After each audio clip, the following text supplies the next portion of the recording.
ਸਾਧ ਸੰਗਤ ਆਪ ਸਭ ਮਾਈ ਭਾਈ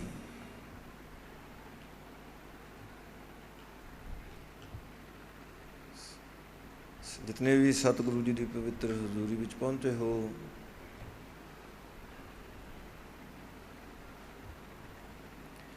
सारे अपनी रसना की सफलता वास्ते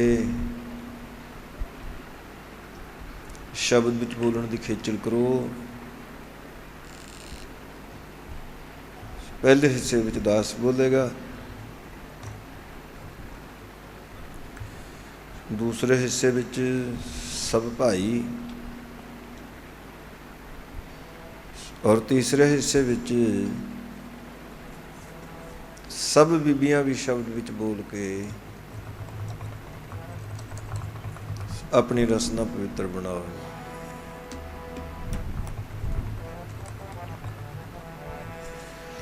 मुल खरीदी लाला बोला मेरा नाम सुभागा जी, मुल खरीदी लाला बोला मेरा नाम सुभागा जी।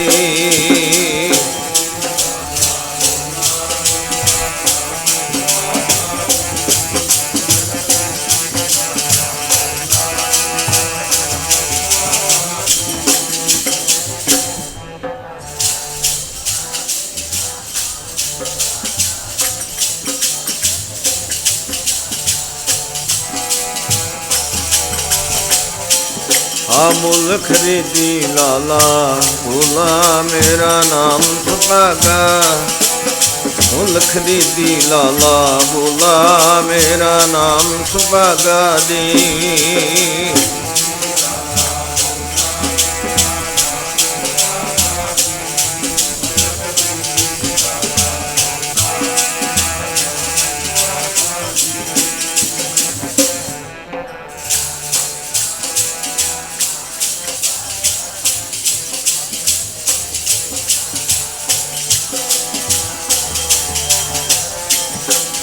मेरा नाम सुभागा जी, मेरा नाम सुभागा जी, मेरा नाम सुभागा जी, मेरा नाम सुभागा जी।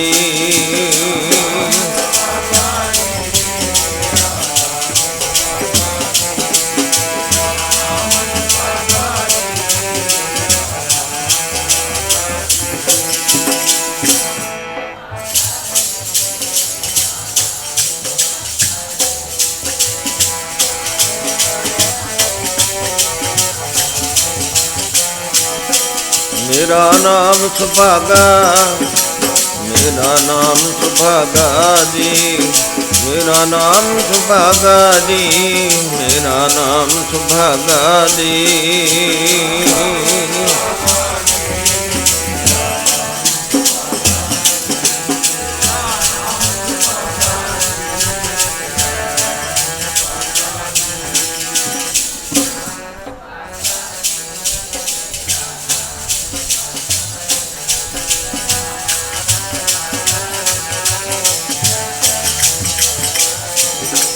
मुल खरीदी लाला बोला मेरा नाम सुभागा, मुल खरीदी लाला बोला मेरा नाम सुभागा जी।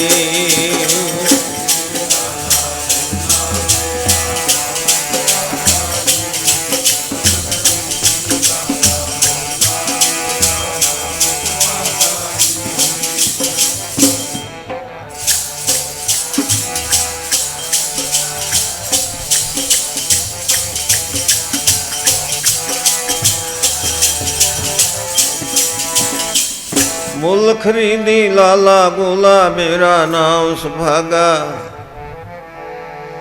गुरु की बचनी हाट बिकाना जित लाया तित लागा। तेरे लाले क्या तुराई, साहिब का हुक्म न करना जाई।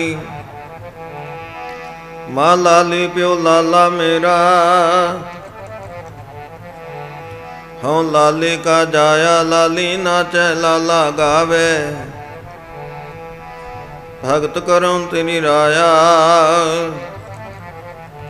ਪੀਐ ਤਾਂ ਪਾਣੀ ਆਣੀ ਮੀਰਾ, ਖਾਹੇ ਤਾਂ ਪੀਸਣ ਜਾਓ ਪੱਖਾ ਫੇਰੀ ਪੈਰ ਮਲੋਵਾ। ਜਬ ਤਰਹਾਂ ਤੇਰਾ ਨਾਉ, ਮੂੜ ਹਰਾਮੀ ਨਾਨਕ ਲਾਲਾ ਬਖਸ਼ੈ ਤੁਧ ਵਡਿਆਈ। ਆਦ ਜੁਗਾੜ ਦਇਆ ਪਤ ਦਾਤਾ, ਤੁਧ ਬਿਨ ਮੁਕਤ ਨਾ ਪਾਈ।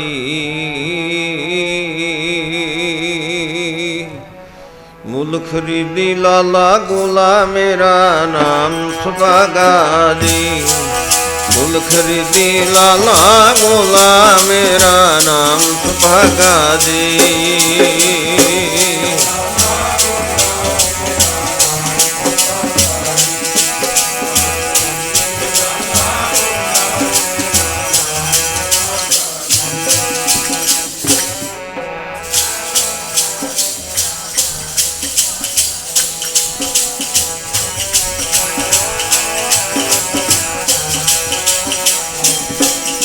ਮੁੱਲ ਖਰੀਦੀ ਲਾਲਾ ਗੋਲਾ, ਮੇਰਾ ਨਾਮ ਸੁਭਾਗਾ।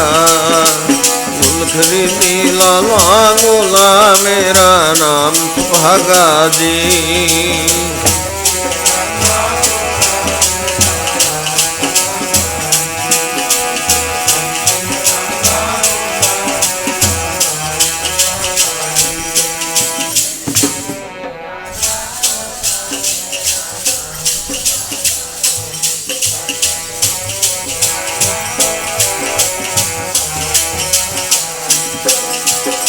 ਨਾਮ ਸੁਭਾਗਾ ਨੀ, ਮੇਰਾ ਨਾਮ ਸੁਭਾਗਾ ਜੀ। ਨਾਮ ਸੁਭਾਗਾ ਨੀ, ਮੇਰਾ ਨਾਮ ਸੁਭਾਗਾ ਜੀ।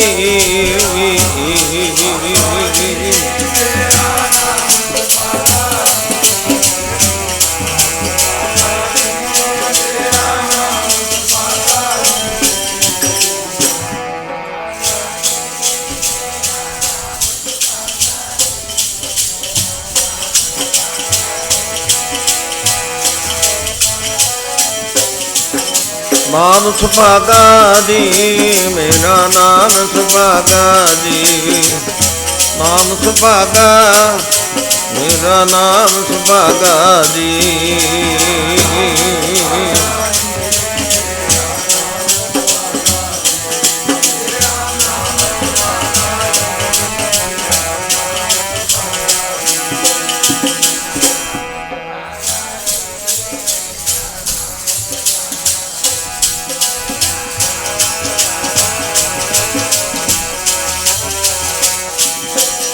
ਮੁੱਲ ਖਰੀਦੀ ਲਾਲਾ ਗੋਲਾ, ਮੇਰਾ ਨਾਮ ਸੁਭਾਗਾ ਜੀ। ਮੁੱਲ ਖਰੀਦੀ ਲਾਲਾ ਗੋਲਾ, ਮੇਰਾ ਨਾਮ ਸੁਭਾਗਾ ਜੀ।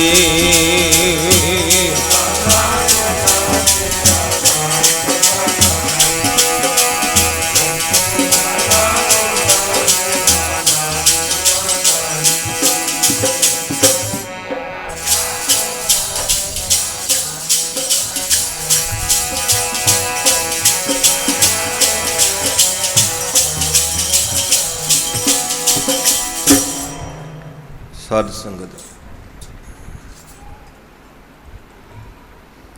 ਕਾਫੀ ਸਮੇਂ ਤੋਂ ਆਪ ਗੁਰੂ ਚਰਨਾਂ ਜੁੜੇ ਬੈਠੇ ਹੋ।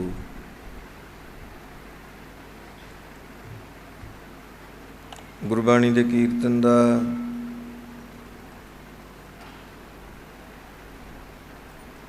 ਬਹੁਤ ਸਾਰੇ ਮਹਾਂਪੁਰਖਾਂ ਦੇ ਪਾਸੋਂ ਪਰਮਾਰਥ ਦੀਆਂ, ਗੁਰਮਤਿ ਦੀਆਂ ਬੜੀਆਂ ਸੁੰਦਰ ਵਿਚਾਰਾਂ ਦਾ ਆਨੰਦ ਮਾਣ ਰਹੇ ਹੋ।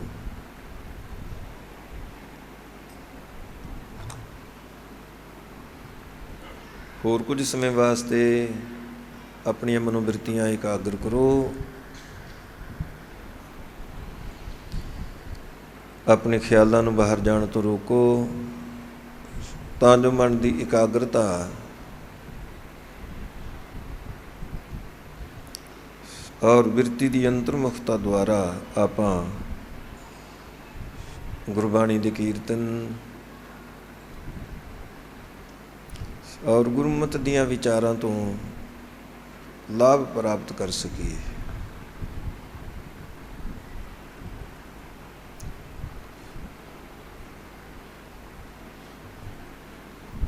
ਮਹਾਂਪੁਰਖਾਂ ਦੀਆਂ ਬਰਸੀਆਂ, ਉਹਨਾਂ ਦੀਆਂ ਯਾਦਾਂ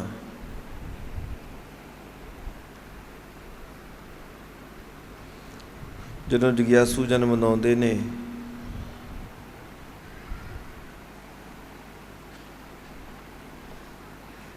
ਇੱਕ ਤਾਂ ਗੁਰਮੁਖਾਂ ਨੂੰ ਉਹਨਾਂ ਮਹਾਂਪੁਰਖਾਂ ਦੇ ਜੀਵਨ ਤੋਂ ਕੋਈ ਮਾਰਗ ਦਰਸ਼ਨ, ਕੋਈ ਸੇਧ ਮਿਲਦੀ ਹੈ।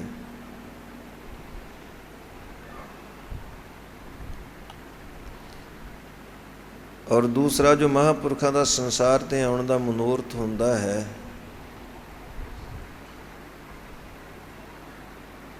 ਕਿ ਹੋਰ ਜਗਿਆਸੂਆਂ ਨੂੰ ਵੀ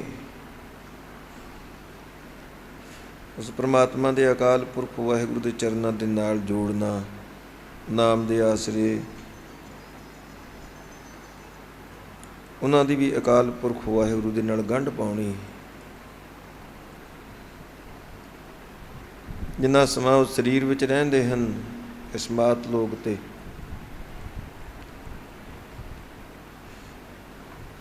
ਜਗਿਆਸੂਆਂ ਨੂੰ ਗੁਰਮਤਿ ਦ੍ਰਿੜ ਕਰਵਾਉਂਦੇ ਰਹਿੰਦੇ ਹਨ। ਆਪ ਨਾਮ ਜਪਦੇ ਨੇ, ਉਹਨਾਂ ਨੂੰ ਜਪਣ ਦੀ ਨਸੀਹਤ ਦਿੰਦੇ ਰਹਿੰਦੇ ਹਨ। ਆਪ ਜੀਵਨ ਮੁਕਤੀ ਦਾ ਆਨੰਦ ਮਾਣਦੇ ਹਨ ਔਰ ਦੂਸਰਿਆਂ ਨੂੰ ਵੀ ਇਸ ਸੰਸਾਰ ਦੇ ਸਮੁੰਦਰ ਤੋਂ ਪਾਰ ਲੰਘਾਉਣ ਦੀ ਜਿਹੜੀ ਉਹਨਾਂ ਦੀ ਸੇਵਾ ਲੱਗੀ ਹੁੰਦੀ ਹੈ, ਉਹ ਸੇਵਾ ਨਿਭਾਉਂਦੇ ਆਪਣਾ ਇਹ ਕਾਰਜ ਮੁਤਬਾਤਰ ਜਾਰੀ ਰੱਖਦੇ ਹਨ। ਵੀਰ ਜਬ ਤੇ ਹੋਮ ਹੁਆ ਪਾਛੈ ਭਇਆ ਆਨੰਦ। ਉਹ ਸਾਰ ਸੰਗਤ ਤੱਕ ਪਹਿਲੀ ਇੱਕ ਬੁਝਾਰਤ ਜੀ ਪਾ ਦਿੱਤੀ ਹੈ ਭਗਤ ਕਬੀਰ ਜੀ ਨੇ।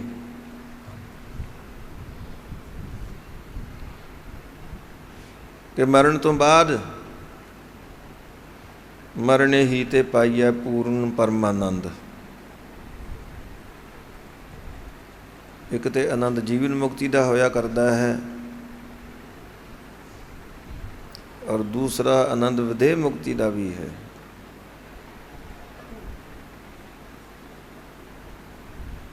ਜਿਸ ਮੌਤ ਦਾ ਨਾਂ ਸੁਣ ਕੇ ਸੰਸਾਰ ਥਰ ਥਰ ਕੰਬਦਾ ਹੈ, ਕਿ ਵੀਰ ਜਿਸ ਮਰਨੇ ਤੇ ਜਗ ਡਰੈ ਮੇਰਾ ਮਨ ਆਨੰਦ। ਕਿਉਂਕਿ ਉਹ ਵਿਦੇਹ ਮੁਕਤੀ ਦਾ ਆਨੰਦ ਉਹ ਤੇ ਮਰਨ ਤੋਂ ਬਾਅਦ ਹੀ ਪ੍ਰਾਪਤ ਕੀਤਾ ਜਾ ਸਕਦਾ ਹੈ।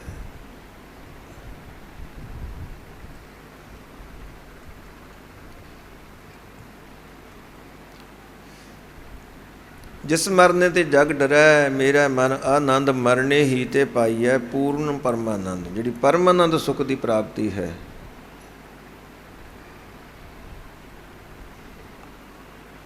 ਉਹ ਫਿਰ ਪਰਮੇਸ਼ਰ ਦੇ ਪਿਆਰੇ ਸੰਤ ਜਨ ਵਿਦੇਹ ਮੁਕਤ ਹੋ ਕੇ ਭਾਵੇਂ ਆਨੰਦ ਜੀਵਨ ਮੁਕਤੀ ਦਾ ਵੀ ਮਾਣਦੇ ਨੇ,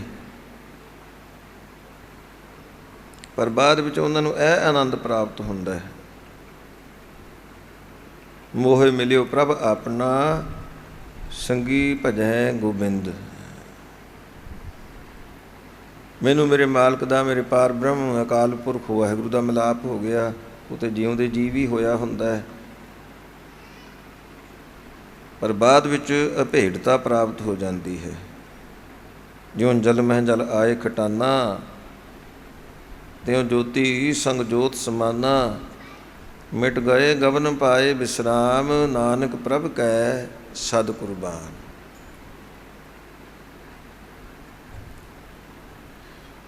ਜਦੋਂ ਸਰੀਰ ਕਰਕੇ ਰਹਿੰਦੇ ਨੇ ਸਮਾਤ ਲੋਕ ਤੇ, ਉਹ ਤੇ ਉਦੋਂ ਵੀ ਪਰਮਾਤਮਾ ਨੂੰ ਅਕਾਲ ਪੁਰਖ ਵਾਹਿਗੁਰੂ ਨੂੰ ਮਿਲੇ ਹੀ ਹੁੰਦੇ ਨੇ,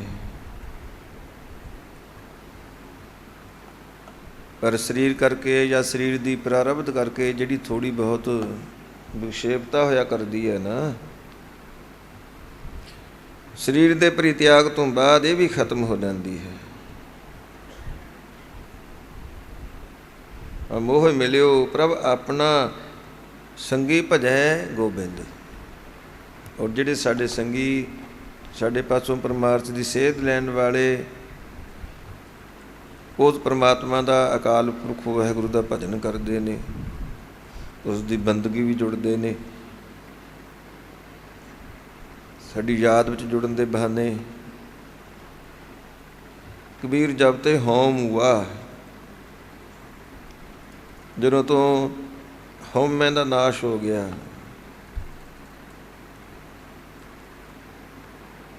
ਜਦੋਂ ਤੋਂ ਅੰਦਰ ਦੀ ਮੈਂ ਮਰ ਗਈ, ਫਿਰ ਉਸ ਤੋਂ ਬਾਅਦ ਬਾਕੀ ਕੀ ਰਹਿ ਜਾਂਦਾ ਹੈ? ਪਾਛੈ ਭਇਆ। ਜਿੱਥੇ ਮੈਂ ਹੀ ਨਹੀਂ ਰਹੀ, ਫਿਰ ਉੱਥੇ ਕੀ ਰਹਿ ਜਾਂਦਾ? ਜਬ ਹਮ ਹੋਤੇ ਤਬ ਤੂੰ ਨਾਹੀਂ। ਹਮ ਨਹੀਂ ਰਹੇ, ਫਿਰ ਕੀ ਰਹਿ ਗਿਆ? ਅਬ ਤੂੰ ਹੀ ਮੈਂ ਨਾਹੀਂ।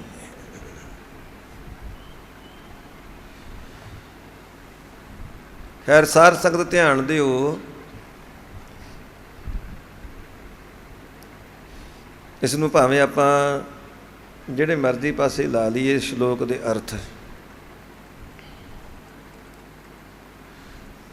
ਜੋ ਭਗਤ ਜੀ ਦਾ ਸੰਦੇਸ਼ ਹੈ ਜਗਿਆਸੂਆਂ ਵਾਸਤੇ ਜਾਂ ਪ੍ਰਾਣੀ ਮਾਤਰ ਵਾਸਤੇ, ਉਹ ਇਹੋ ਹੀ ਹੈ ਕਿ ਇੱਕ ਤੇ ਜੋ ਆਪਾਂ ਪਰਮੇਸ਼ਰ ਦੇ ਪਿਆਰਿਆਂ ਦੀ ਯਾਦ ਵਿੱਚ ਜੁੜ ਕੇ ਬੈਠਦੇ ਹਾਂ, ਸਿਰਫ ਇੱਕ ਇਹੋ ਹੀ ਮਨੋਰਥ ਹੋਣਾ ਚਾਹੀਦਾ ਹੈ ਕਿ ਉਹਨਾਂ ਦੀ ਯਾਦ ਦੇ ਬਹਾਨੇ ਅਕਾਲ ਪੁਰਖ ਵਾਹਿਗੁਰੂ ਦੇ ਵਸਲ ਵਿੱਚ ਜੁੜ ਕੇ ਹੀ ਬੈਠਣਾ ਹੈ, ਬੰਦਗੀ ਵਿੱਚ ਹੀ ਜੁੜਨਾ ਹੈ। ਭਾਵੇਂ ਕਿਸੇ ਵੀ ਬਹਾਨੇ ਹੋ ਜਾਵੇ, ਮਹਾਂਪੁਰਖਾਂ ਦੀ ਯਾਦ ਵਿੱਚ ਜੁੜ ਕੇ ਬੈਠ ਜਾਈਏ, ਜਾਂ ਆਪਣੇ ਰੋਜ਼ ਦੇ ਨਿਯਮ ਅਨੁਸਾਰ ਹੀ ਆ ਕੇ ਆਪਾਂ ਸਤਿਗੁਰੂ ਜੀ ਦੇ ਚਰਨਾਂ 'ਚ ਨਮਸਕਾਰ ਕਰਦੇ ਹਾਂ, ਇਕੱਲੇ ਬੈਠ ਕੇ ਘਰਾਂ ਵਿੱਚ ਵੀ ਬਾਣੀ ਪੜ੍ਹਦੇ ਹਾਂ।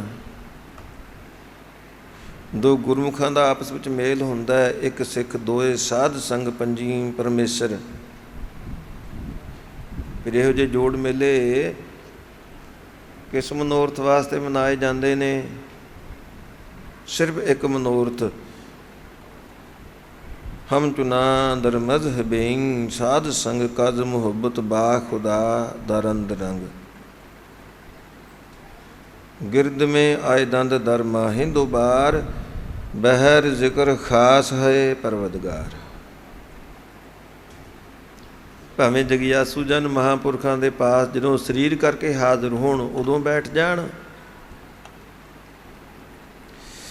ਭਾਵੇਂ ਉਹਨਾਂ ਦੇ ਸਰੀਰ ਦੇ ਪਰਿਤਿਆਗ ਤੋਂ ਬਾਅਦ ਉਹਨਾਂ ਦੀ ਯਾਦ ਵਿੱਚ ਜੁੜ ਕੇ ਬੈਠ ਜਾਣ। ਬਸ ਮਕਸਦ ਸਿਰਫ ਇੱਕ ਹੀ ਹੁੰਦਾ ਹੈ, ਉਸ ਪਰਮਾਤਮਾ ਦੇ ਅਕਾਲ ਪੁਰਖ ਵਾਹਿਗੁਰੂ ਦੇ ਗੁਣਾਂ ਦਾ ਗਾਇਨ ਕਰਨਾ, ਉਸ ਦੀ ਬੰਦਗੀ ਕਰਨੀ। ਸੋ ਐਸ ਮਨੋਰਥ ਵਾਸਤੇ ਉਹਨਾਂ ਨੂੰ ਅਕਾਲ ਪੁਰਖ ਵਾਹਿਗੁਰੂ ਵੱਲੋਂ ਸੰਸਾਰ 'ਤੇ ਭੇਜਿਆ ਜਾਂਦਾ ਹੈ। ਸਾਜਨ ਸੰਤ ਕਰੋ ਇਹੋ ਕਾਮ, ਆਨ ਤਿਆਗ ਜਪੋ ਹਰ ਨਾਮ।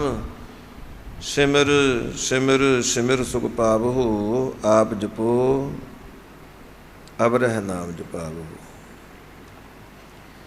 ਔਰ ਸੋਢੀ ਸੁਲਤਾਨ ਸਾਹਿਬ ਗੁਰੂ ਰਾਮਦਾਸ ਜੀ ਮਹਾਰਾਜ 'ਤੇ ਫਰਮਾਨ ਕਰਦੇ ਨੇ, ਜਿਹੜੇ ਆਪ ਜਪਦੇ ਨੇ ਔਰ ਦੂਸਰਿਆਂ ਨੂੰ ਜਪਣ ਦੀ ਪ੍ਰੇਰਨਾ ਦਿੰਦੇ ਹਨ। ਜਨ ਨਾਨਕ ਧੂੜ ਮੰਗੈ ਤਿਸ ਗੁਰਸਿੱਖ ਕੀ, ਜੋ ਆਪ ਜਪੈ ਅਬ ਰਹਿ ਨਾਮ ਜਪਾਵੇ। ਉਹਨਾਂ ਦੀ ਯਾਦ ਵਿੱਚ ਆਪਾਂ ਜੁੜੇ ਬੈਠੇ ਹਾਂ, ਜਿਨ੍ਹਾਂ ਨੇ ਆਪ ਜਪਿਆ ਔਰ ਦੂਸਰਿਆਂ ਨੂੰ ਜਪਾਇਆ।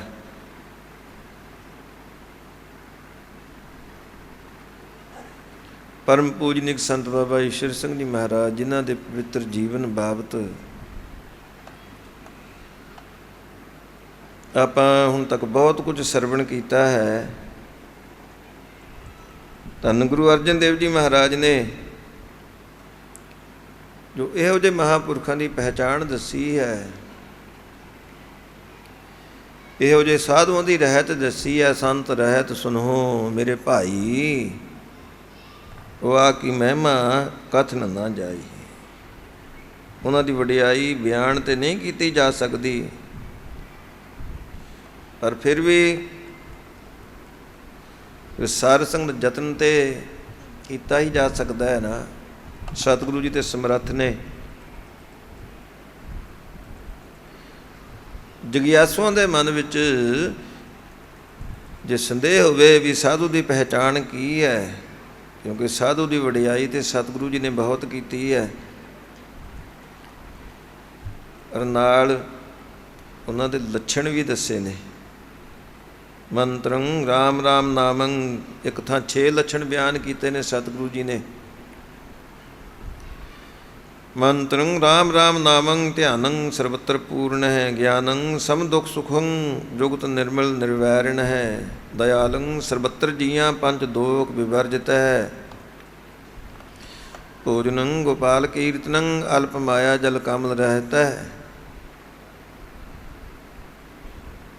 ਉਪਦੇਸ਼ੰ ਸਭ ਮਿੱਤਰ ਸਤਰਹਿ ਭਗਵੰਤ ਭਗਤ ਭਾਵਨੀ, ਪਰ ਨਿੰਦਾ ਨਹਿ ਸਰੋਤ ਸ਼ਰਵਣੰ, ਆਪ ਤਿਆਗ ਸਗਲ ਰੇਣੁਕ ਹੈ, ਖਟ ਲਖਿਆਣ ਪੂਰਨੰ ਪੁਰਖ ਹੈ, ਨਾਨਕ ਨਾਮ ਸਾਧ ਸਵਜਨੈ। ਉਹ ਪਰਮਾਤਮਾ ਜਿਹੜਾ ਸਾਰੀ ਪਰਿਪੂਰਨ ਹੈ, ਜਿਹੜਾ ਸਾਰੀ ਵਿਆਪਕ ਹੈ, ਉਸ ਦਾ ਧਿਆਨ ਧਰਦੇ ਹਨ, ਉਸ ਦਾ ਨਾਮ ਹੀ ਉਹਨਾਂ ਦਾ ਮੰਤਰ ਹੋਇਆ ਕਰਦਾ ਹੈ। ਜੁੜੇ ਹੁੰਦੇ ਨੇ ਉਸ ਨਿਰਮਲ ਨਿਰਵੈਰ ਅਕਾਲ ਪੁਰਖ ਵਾਹਿਗੁਰੂ ਦੇ ਚਰਨਾਂ ਦੇ ਨਾਲ। ਉਹਨਾਂ ਦੀ ਬਿਰਤੀ ਭਾਵੇਂ ਸੁੱਖ ਹੋਵੇ ਭਾਵੇਂ ਦੁੱਖ ਹੋਵੇ, ਹਮੇਸ਼ਾ ਇੱਕ ਰਸ ਹੀ ਰਹਿੰਦੀ ਹੈ। ਮਾਇਆ ਵਿੱਚ ਰਹਿ ਕੇ ਆਪਣੀ ਚਿੱਤ ਬਿਰਤੀ ਨੂੰ ਮਾਇਆ ਤੋਂ ਨਿਰਲੇਪ ਰੱਖਦੇ ਹਨ। ਉਹਨਾਂ ਦੀ ਅਟੈਚਮੈਂਟ ਮਾਇਆ ਨਾਲ ਨਹੀਂ, ਬਲਕਿ ਕੀਰਤਨ ਦੇ ਨਾਲ, ਗੁਰਬਾਣੀ ਦੇ ਨਾਲ, ਗੁਰੂ ਕੇ ਸ਼ਬਦ ਦੇ ਨਾਲ, ਨਾਮ ਦੇ ਨਾਲ ਹੋਇਆ ਕਰਦੀ ਹੈ।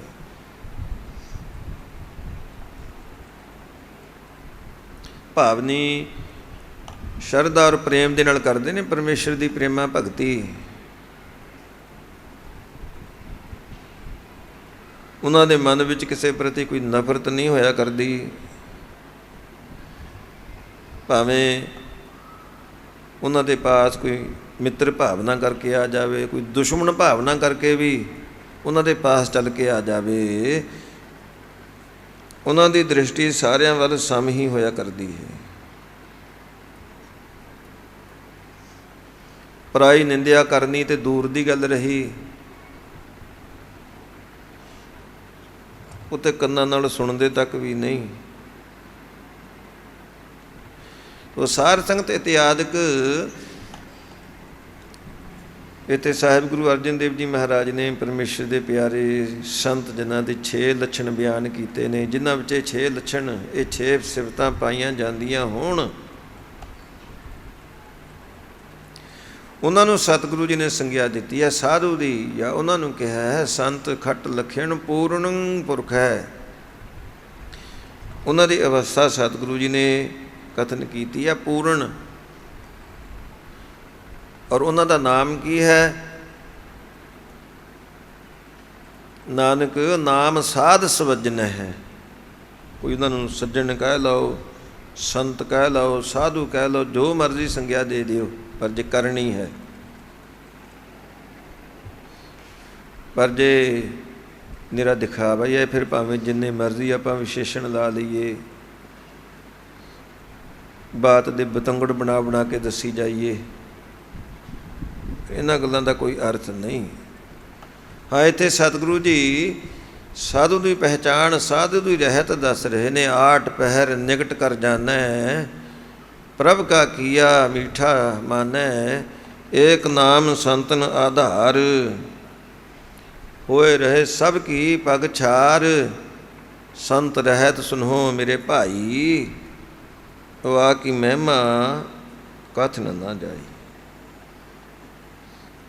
ਵਰਤਨ ਜਾ ਕੇ ਕੇਵਲ ਨਾਮ।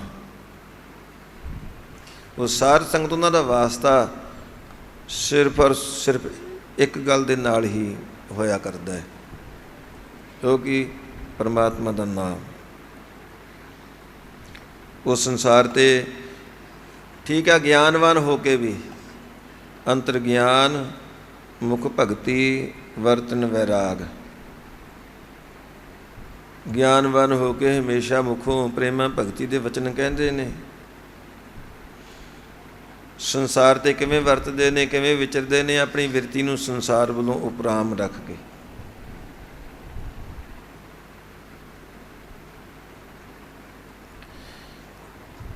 ਉਹਨਾਂ ਦੇ ਜੀਵਨ ਦਾ ਆਸਰਾ ਕੀ ਹੋਇਆ ਕਰਦਾ ਹੈ?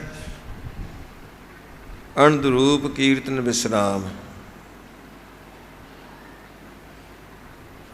ਜਿਹੜਾ ਮਨ ਨੂੰ ਆਨੰਦ ਦੇਣ ਵਾਲਾ ਉਹ ਪਰਮਾਤਮਾ ਦੀ ਅਕਾਲ ਪੁਰਖ ਵਾਹਿਗੁਰੂ ਦੀ ਸਿਫਤ ਦਾ ਕੀਰਤਨ, ਇਹਦੇ ਵਿੱਚ ਉਹਨਾਂ ਦੀ ਸਥਿਤੀ ਹੋਇਆ ਕਰਦੀ ਹੈ। ਜਿਨ੍ਹਾਂ ਮਹਾਂਪੁਰਖਾਂ ਦੀ ਯਾਦ ਵਿੱਚ ਆਪਾਂ ਬੈਠੇ ਹਾਂ, ਉਹਨਾਂ ਨੇ ਤਾਂ 50 ਸਾਲ ਕੀਤਾ ਹੀ ਹੈ ਕੁਝ, ਜੋ ਮਹਾਂਪੁਰਖਾਂ ਦੇ ਪਾਸੋਂ ਇਹ ਕੀਰਤਨ ਦੀ ਸੇਵਾ ਪ੍ਰਾਪਤ ਹੋਈ। 50 ਸਾਲ ਸੰਤ ਜੀ ਮਹਾਰਾਜ ਉਹ ਸੇਵਾ ਨਿਭਾਉਂਦੇ ਰਹੇ ਜ਼ਿੰਦਗੀ ਦੇ ਆਖਰੀ ਸਵਾਸਾਂ ਤੱਕ। ਉਹਨਾਂ ਨੇ ਕੀਰਤਨ ਨੂੰ ਆਪਣੀ ਰੂਹ ਦੀ ਖੁਰਾਕ ਜਾਣ ਕੇ, ਕਹੋ ਨਾਨਕ ਜਿਸ ਸਤਿਗੁਰ ਪੂਰਾ,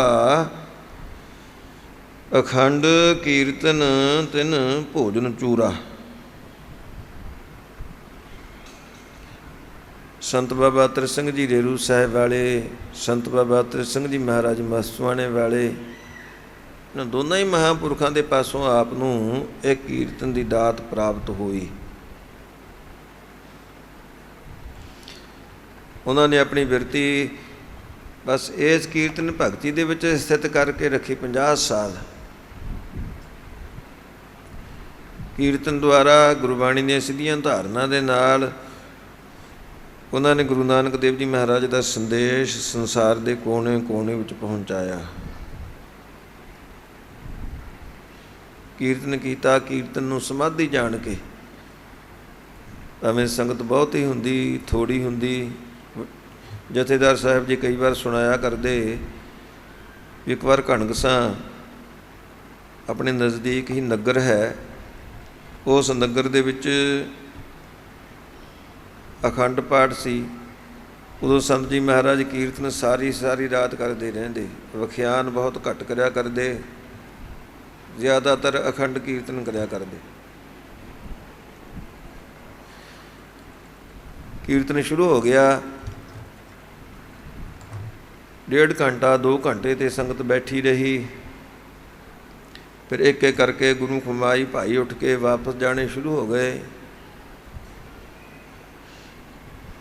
ਗਿਣਤੀ ਦੇ ਸਰੀਰ ਰਹਿ ਗਏ, ਬਾਕੀ ਸਾਰੀ ਸੰਗਤ ਉੱਠ ਕੇ ਚਲੀ ਗਈ। ਸਿਰਫ ਇੱਕ ਮਾਈ ਬੈਠੀ ਰਹੀ।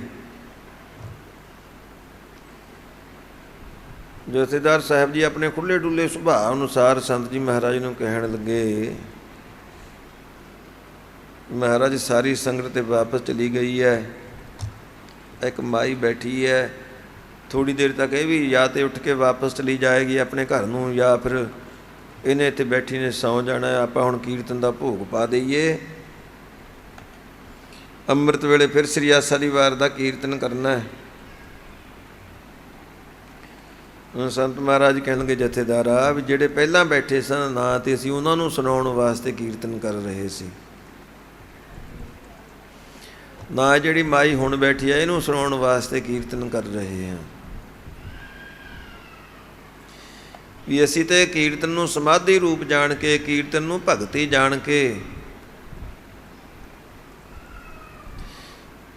ਕਲਯੁਗ ਦੇ ਸਮੇਂ ਦਾ ਸਭ ਤੋਂ ਵੱਡਾ ਪੁੰਨ ਜਾਣ ਕੇ ਇਹ ਗੁਰਬਾਣੀ ਦਾ ਕੀਰਤਨ ਕਰ ਰਹੇ ਹਾਂ। ਇਹ ਤਾਂ ਸਾਡੀ ਵੱਡੇ ਸਾਹਿਬਾਂ ਵੱਲੋਂ ਸੇਵਾ ਲੱਗੀ ਹੈ। ਸਾਡੇ ਵਾਸਤੇ ਤਾਂ ਕੀਰਤਨ ਸਾਧਨਾ ਹੈ, ਸਾਡੇ ਵਾਸਤੇ ਤਾਂ ਕੀਰਤਨ ਬੰਦਗੀ ਹੈ। ਹਰ ਕੀਰਤ ਸਾਧ ਸੰਗਤ ਹੈ, ਸਿਰ ਕਰਮਨ ਕੇ ਕਰਮਾ। ਇਹ ਕਰਮਨ ਸਿਰ ਕਰਮ। ਹੋਰ ਜਿਤਨੇ ਵੀ ਕਰਮ ਧਰਮ ਕੀਤੇ ਜਾਂਦੇ ਨੇ ਪਰਮਾਤਮਾ ਦੀ ਪ੍ਰਾਪਤੀ ਵਾਸਤੇ, ਇਹਨਾਂ ਸਾਰਿਆਂ ਵਿੱਚੋਂ ਸ੍ਰੇਸ਼ਟ ਹੈ ਗੁਰਬਾਣੀ ਦਾ ਕੀਰਤਨ। हर कीर्त साध संगत है, सिर कर्मन के कर्मा, कहो नानक तिस भयो प्राप्त, जिस पुरब लिखे का लैना। कीर्तन प्रधाना गाल जुग में, कीर्तन प्रधाना गाल जुग में।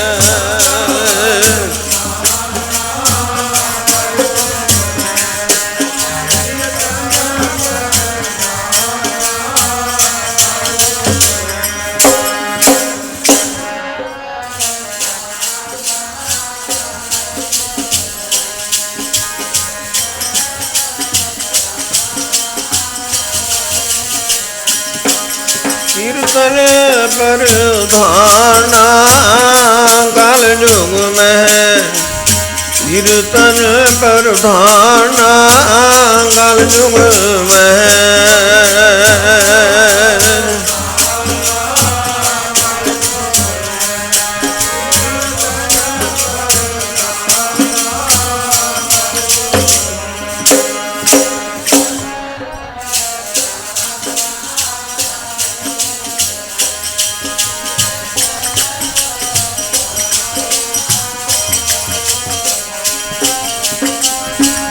काल जुग में कीर्तन प्रधाना, काल जुग में कीर्तन प्रधाना।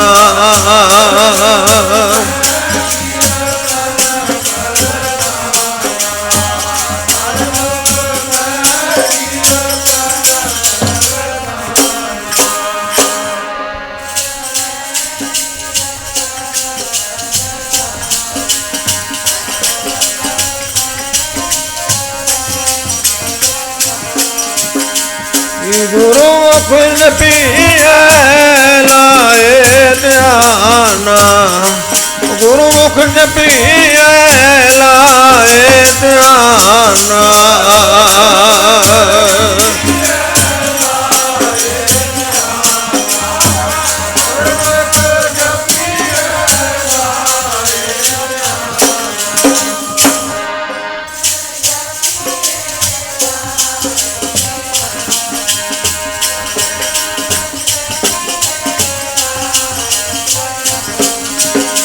कीर्तन प्रधाना काल जुग में, कीर्तन प्रधाना काल जुग में।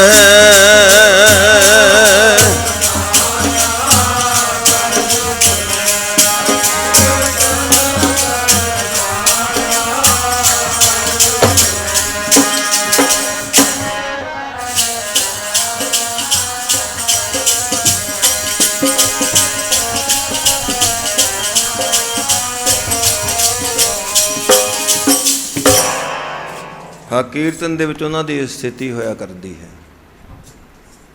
ਉਹ ਸਾਧ ਸੰਗਤ ਇੱਕ ਤੇ ਕੀਰਤਨ ਕੀਤਾ ਜਾਂਦਾ ਹੈ ਆਪਣੀ ਵਡਿਆਈ ਵਾਸਤੇ, ਕੋਈ ਕੀਰਤਨ ਕਰਦਾ ਮਾਇਆ ਵਾਸਤੇ, ਪਰ ਜਿਨ੍ਹਾਂ ਦੀ ਯਾਦ ਵਿੱਚ ਆਪਾਂ ਬੈਠੇ ਹਾਂ ਉਹਨਾਂ ਨੇ ਕੀਰਤਨ ਹੋਰ ਮਨੋਰਥ ਵਾਸਤੇ ਕੀਤਾ। ਸੰਤ ਜੀ ਮਹਾਰਾਜ ਨੂੰ ਇੰਗਲੈਂਡ ਗਏ, ਉੱਥੇ ਉਸ ਵੇਲੇ ਵੀ ਜਿਹੜੀ ਇੰਗਲੈਂਡ ਦੀ ਵੱਡੀ ਸਟੇਜ ਗੁਰਦੁਆਰਾ ਸਿੰਘ ਸਭਾ ਸਾਊਥ ਹਾਲ, ਅੱਜ ਵੀ ਉੱਥੇ ਵੱਡੀ ਸਟੇਜ ਮੰਨੀ ਗਈ ਹੈ। ਉਦੋਂ ਵੀ ਸੰਗਤ ਦੀ ਜ਼ਿਆਦਾ ਇਕੱਤਰਤਾ ਉੱਥੇ ਹੀ ਹੋਇਆ ਕਰਦੀ। ਜਿਹੜੇ ਉੱਥੋਂ ਦੇ ਹੈੱਡ ਗ੍ਰੰਥੀ ਸਾਹਿਬ ਸਨ ਗਿਆਨੀ ਗੁਰਦੀਪ ਸਿੰਘ ਜੀ, ਉਹ ਸੰਤ ਗਿਆਨੀ ਗੁਰਬਚਨ ਸਿੰਘ ਜੀ ਭਿੰਡਰਾਂ ਵਾਲੇ ਮਹਾਂਪੁਰਖਾਂ ਦੇ ਵਿਦਿਆਰਥੀ ਸਨ। ਉਹਨਾਂ ਦਾ ਵੀ ਬਹੁਤ ਵੱਡਾ ਯੋਗਦਾਨ ਰਿਹਾ।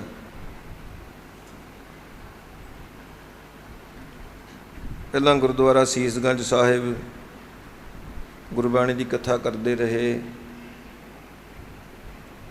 ਬੜੇ ਉੱਚ ਕੋਟੀ ਦੇ ਵਿਦਵਾਨ ਸਨ। ਫਿਰ ਉੱਥੇ ਬੜਾ ਲੰਮਾ ਸਮਾਂ ਗਿਆਨੀ ਜੀ ਨੇ ਕੀਰਤਨ ਗੁਰਬਾਣੀ ਦੀ ਕਥਾ ਕੀਤੀ। ਫਿਰ ਬਾਅਦ ਵਿੱਚ ਅਮਰੀਕਾ ਚਲੇ ਗਏ। ਉਹਨਾਂ ਨੇ ਆਪ ਮੈਨੂੰ ਇਹ ਵਚਨ ਸੁਣਾਇਆ। ਇਹ ਸਨ 2000 ਤੋਂ ਪਹਿਲਾਂ ਦੀ ਗੱਲ ਹੈ,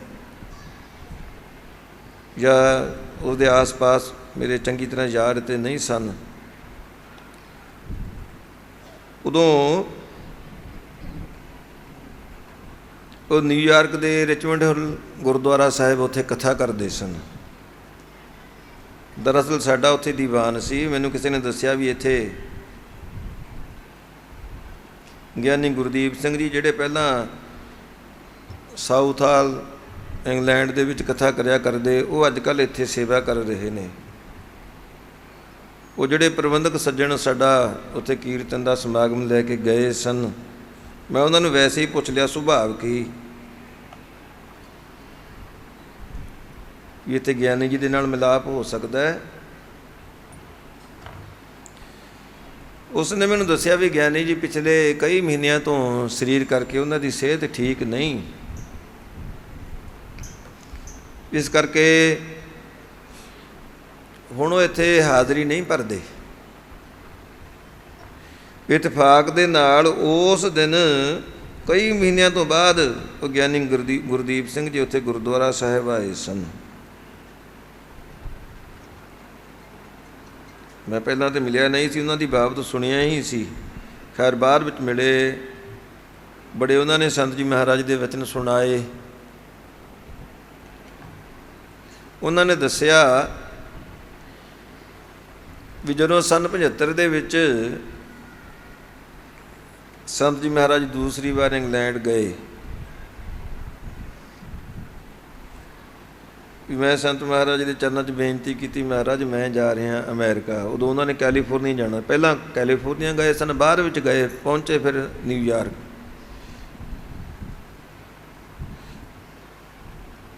ਕਹਿੰਦੇ ਸੰਤ ਜੀ ਮਹਾਰਾਜ ਨੂੰ ਮੈਂ ਬੇਨਤੀ ਕੀਤੀ, ਮਹਾਰਾਜ ਮੈਂ ਆਪ ਜੀ ਦੇ ਪਾਸਿਓਂ ਆਗਿਆ ਲੈਣ ਵਾਸਤੇ ਆਇਆ, ਮੈਂ ਇੱਥੋਂ ਕੈਲੀਫੋਰਨੀਆ ਜਾ ਰਿਹਾ ਅਮਰੀਕਾ। ਸੁਣਿਆ ਉੱਥੇ ਵੀ ਸਿੱਖ ਸੰਗਤਾਂ ਕਾਫੀ ਗਿਣਤੀ ਵਿੱਚ, ਜਿਹੜੀ ਗੁਰੂ ਨਾਨਕ ਦੀ ਫੁੱਲਵਾੜੀ ਹੈ ਉੱਥੇ ਸਰਸਬਜ਼ ਹੋ ਰਹੀ ਹੈ ਇਹਨਾਂ ਦਿਨਾਂ ਦੇ ਵਿੱਚ। ਮੇਰੀ ਇੱਛਾ ਹੈ ਮੈਂ ਹੁਣ ਉਸ ਇਲਾਕੇ ਵਿੱਚ ਜਾ ਕੇ ਗੁਰਬਾਣੀ ਦੀ ਕਥਾ ਕਰਾਂ। ਸੰਤ ਮਹਾਰਾਜ ਕਹਿਣ ਲੱਗੇ, ਗਿਆਨੀ ਜੀ ਬਹੁਤ ਅੱਛੀ ਗੱਲ ਹੈ, ਇਸ ਵਿੱਚ ਤੁਸੀਂ ਬਹੁਤ ਸੰਗਤਾਂ ਜੋੜੀਆਂ ਨੇ ਗੁਰਬਾਣੀ ਦੇ ਨਾਲ, ਵੀ ਤੁਹਾਡੇ ਭਾਗਾਂ ਵਿੱਚ ਇਹ ਸੇਵਾ ਲਿਖੀ ਹੈ, ਵੀ ਉੱਥੇ ਵੀ ਜਾ ਕੇ ਸੇਵਾ ਕਰੋ। ਉਹ ਗਿਆਨੀ ਜੀ ਕਹਿਣ ਲੱਗੇ ਵੀ ਮੈਂ ਸੰਤ ਮਹਾਰਾਜ ਦੇ ਚਰਨਾਂ 'ਚ ਬੇਨਤੀ ਇਹ ਕਰ ਦਿੱਤੀ ਕਿ ਮਹਾਰਾਜ ਜਿਸ ਤਰ੍ਹਾਂ ਤੁਸੀਂ ਇੱਥੇ ਆ ਕੇ, ਕਿਉਂਕਿ ਕਿਵੇਂ ਦੀਵਾਨ ਸਜਾਏ ਨੇ, ਹਜ਼ਾਰਾਂ ਦੀ ਗਿਣਤੀ ਵਿੱਚ ਸੰਗਤਾਂ ਇਕੱਤਰ ਹੁੰਦੀਆਂ ਨੇ। ਇੱਥੇ ਤੇ ਪਹਿਲਾਂ ਦਸਤਾਰ ਵਾਲਾ ਕੋਈ ਦਿਸਦਾ ਸੀ, ਹੁਣ ਗੁਰਦੁਆਰੇ ਵਿੱਚ ਦਸਤਾਰਾਂ ਹੀ ਦਸਤਾਰਾਂ ਦਿਸ ਰਹੀਆਂ ਨੇ। ਆਪ ਸਿਰਫ ਦੂਸਰੀ ਵਾਰ ਹੀ ਆਏ ਹੋ, ਇਤਨਾ ਆਪ ਦਾ ਇੱਥੇ ਆਉਣ ਦਾ ਅਸਰ ਹੋਇਆ, ਸੰਗਤਾਂ ਨੂੰ ਲਾਭ ਪ੍ਰਾਪਤ ਹੋਇਆ ਹੈ। ਸੈਂਕੜੇ ਹਜ਼ਾਰਾਂ ਦੀ ਗਿਣਤੀ ਵਿੱਚ ਗੁਰੂ ਕਮਾਈ ਭਾਈ ਅੰਮ੍ਰਿਤ ਛਕ ਕੇ ਗੁਰੂ ਕੇ ਜਹਾਜ਼ 'ਤੇ ਚੜ੍ਹ ਗਏ ਨੇ। ਜਿਸ ਤਰ੍ਹਾਂ ਆਪ ਨੇ ਇੱਥੇ ਕਿਰਪਾ ਕੀਤੀ ਹੈ, ਕੈਲੀਫੋਰਨੀਆ ਵਿੱਚ ਵੀ ਆਪ ਆ ਕੇ ਉੱਥੇ ਸੰਗਤਾਂ ਨੂੰ ਦਰਸ਼ਨ ਬਖਸ਼ਿਓ। ਉੱਥੇ ਵੀ ਸੰਗਤਾਂ ਆਪ ਦੇ ਕੀਰਤਨ ਵਿਖਿਆਨ ਤੋਂ ਲਾਭ ਪ੍ਰਾਪਤ ਕਰਨ। ਗਿਆਨੀ ਜੀ ਕਹਿਣ ਲੱਗੇ ਵੀ ਮੈਂ ਸੰਤ ਜੀ ਮਹਾਰਾਜ ਦੇ ਚਰਨਾਂ ਦੇ ਵਿੱਚ ਇਉਂ ਬੇਨਤੀ ਕਰ ਦਿੱਤੀ, ਆਪਣੀ ਵੱਲੋਂ ਸੰਤ ਮਹਾਰਾਜ ਚੁੱਪ ਕਰ ਗਏ। ਕੁਝ ਸਮਾਂ ਬੈਠੇ ਰਹੇ, ਫਿਰ ਕਹਿਣਗੇ ਗਿਆਨੀ ਸਾਹਿਬ ਜੀ ਵੀ ਹੁਣ ਤੁਸੀਂ ਜਾਓ, ਤੁਸੀਂ ਕਰੋ ਜਾ ਕੇ ਪ੍ਰਚਾਰ, ਬਸ ਸਾਡਾ ਤੇ ਹੁਣ ਆਉਣਾ ਜਾਣਾ ਮੁੱਕ ਗਿਆ ਹੈ।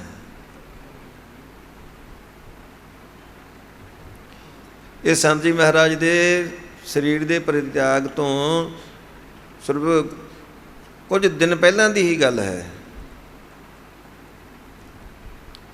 तो खैर वो साਊਥ ਹਾਲ उदों संत जी महाराज ने दीवान सजाए।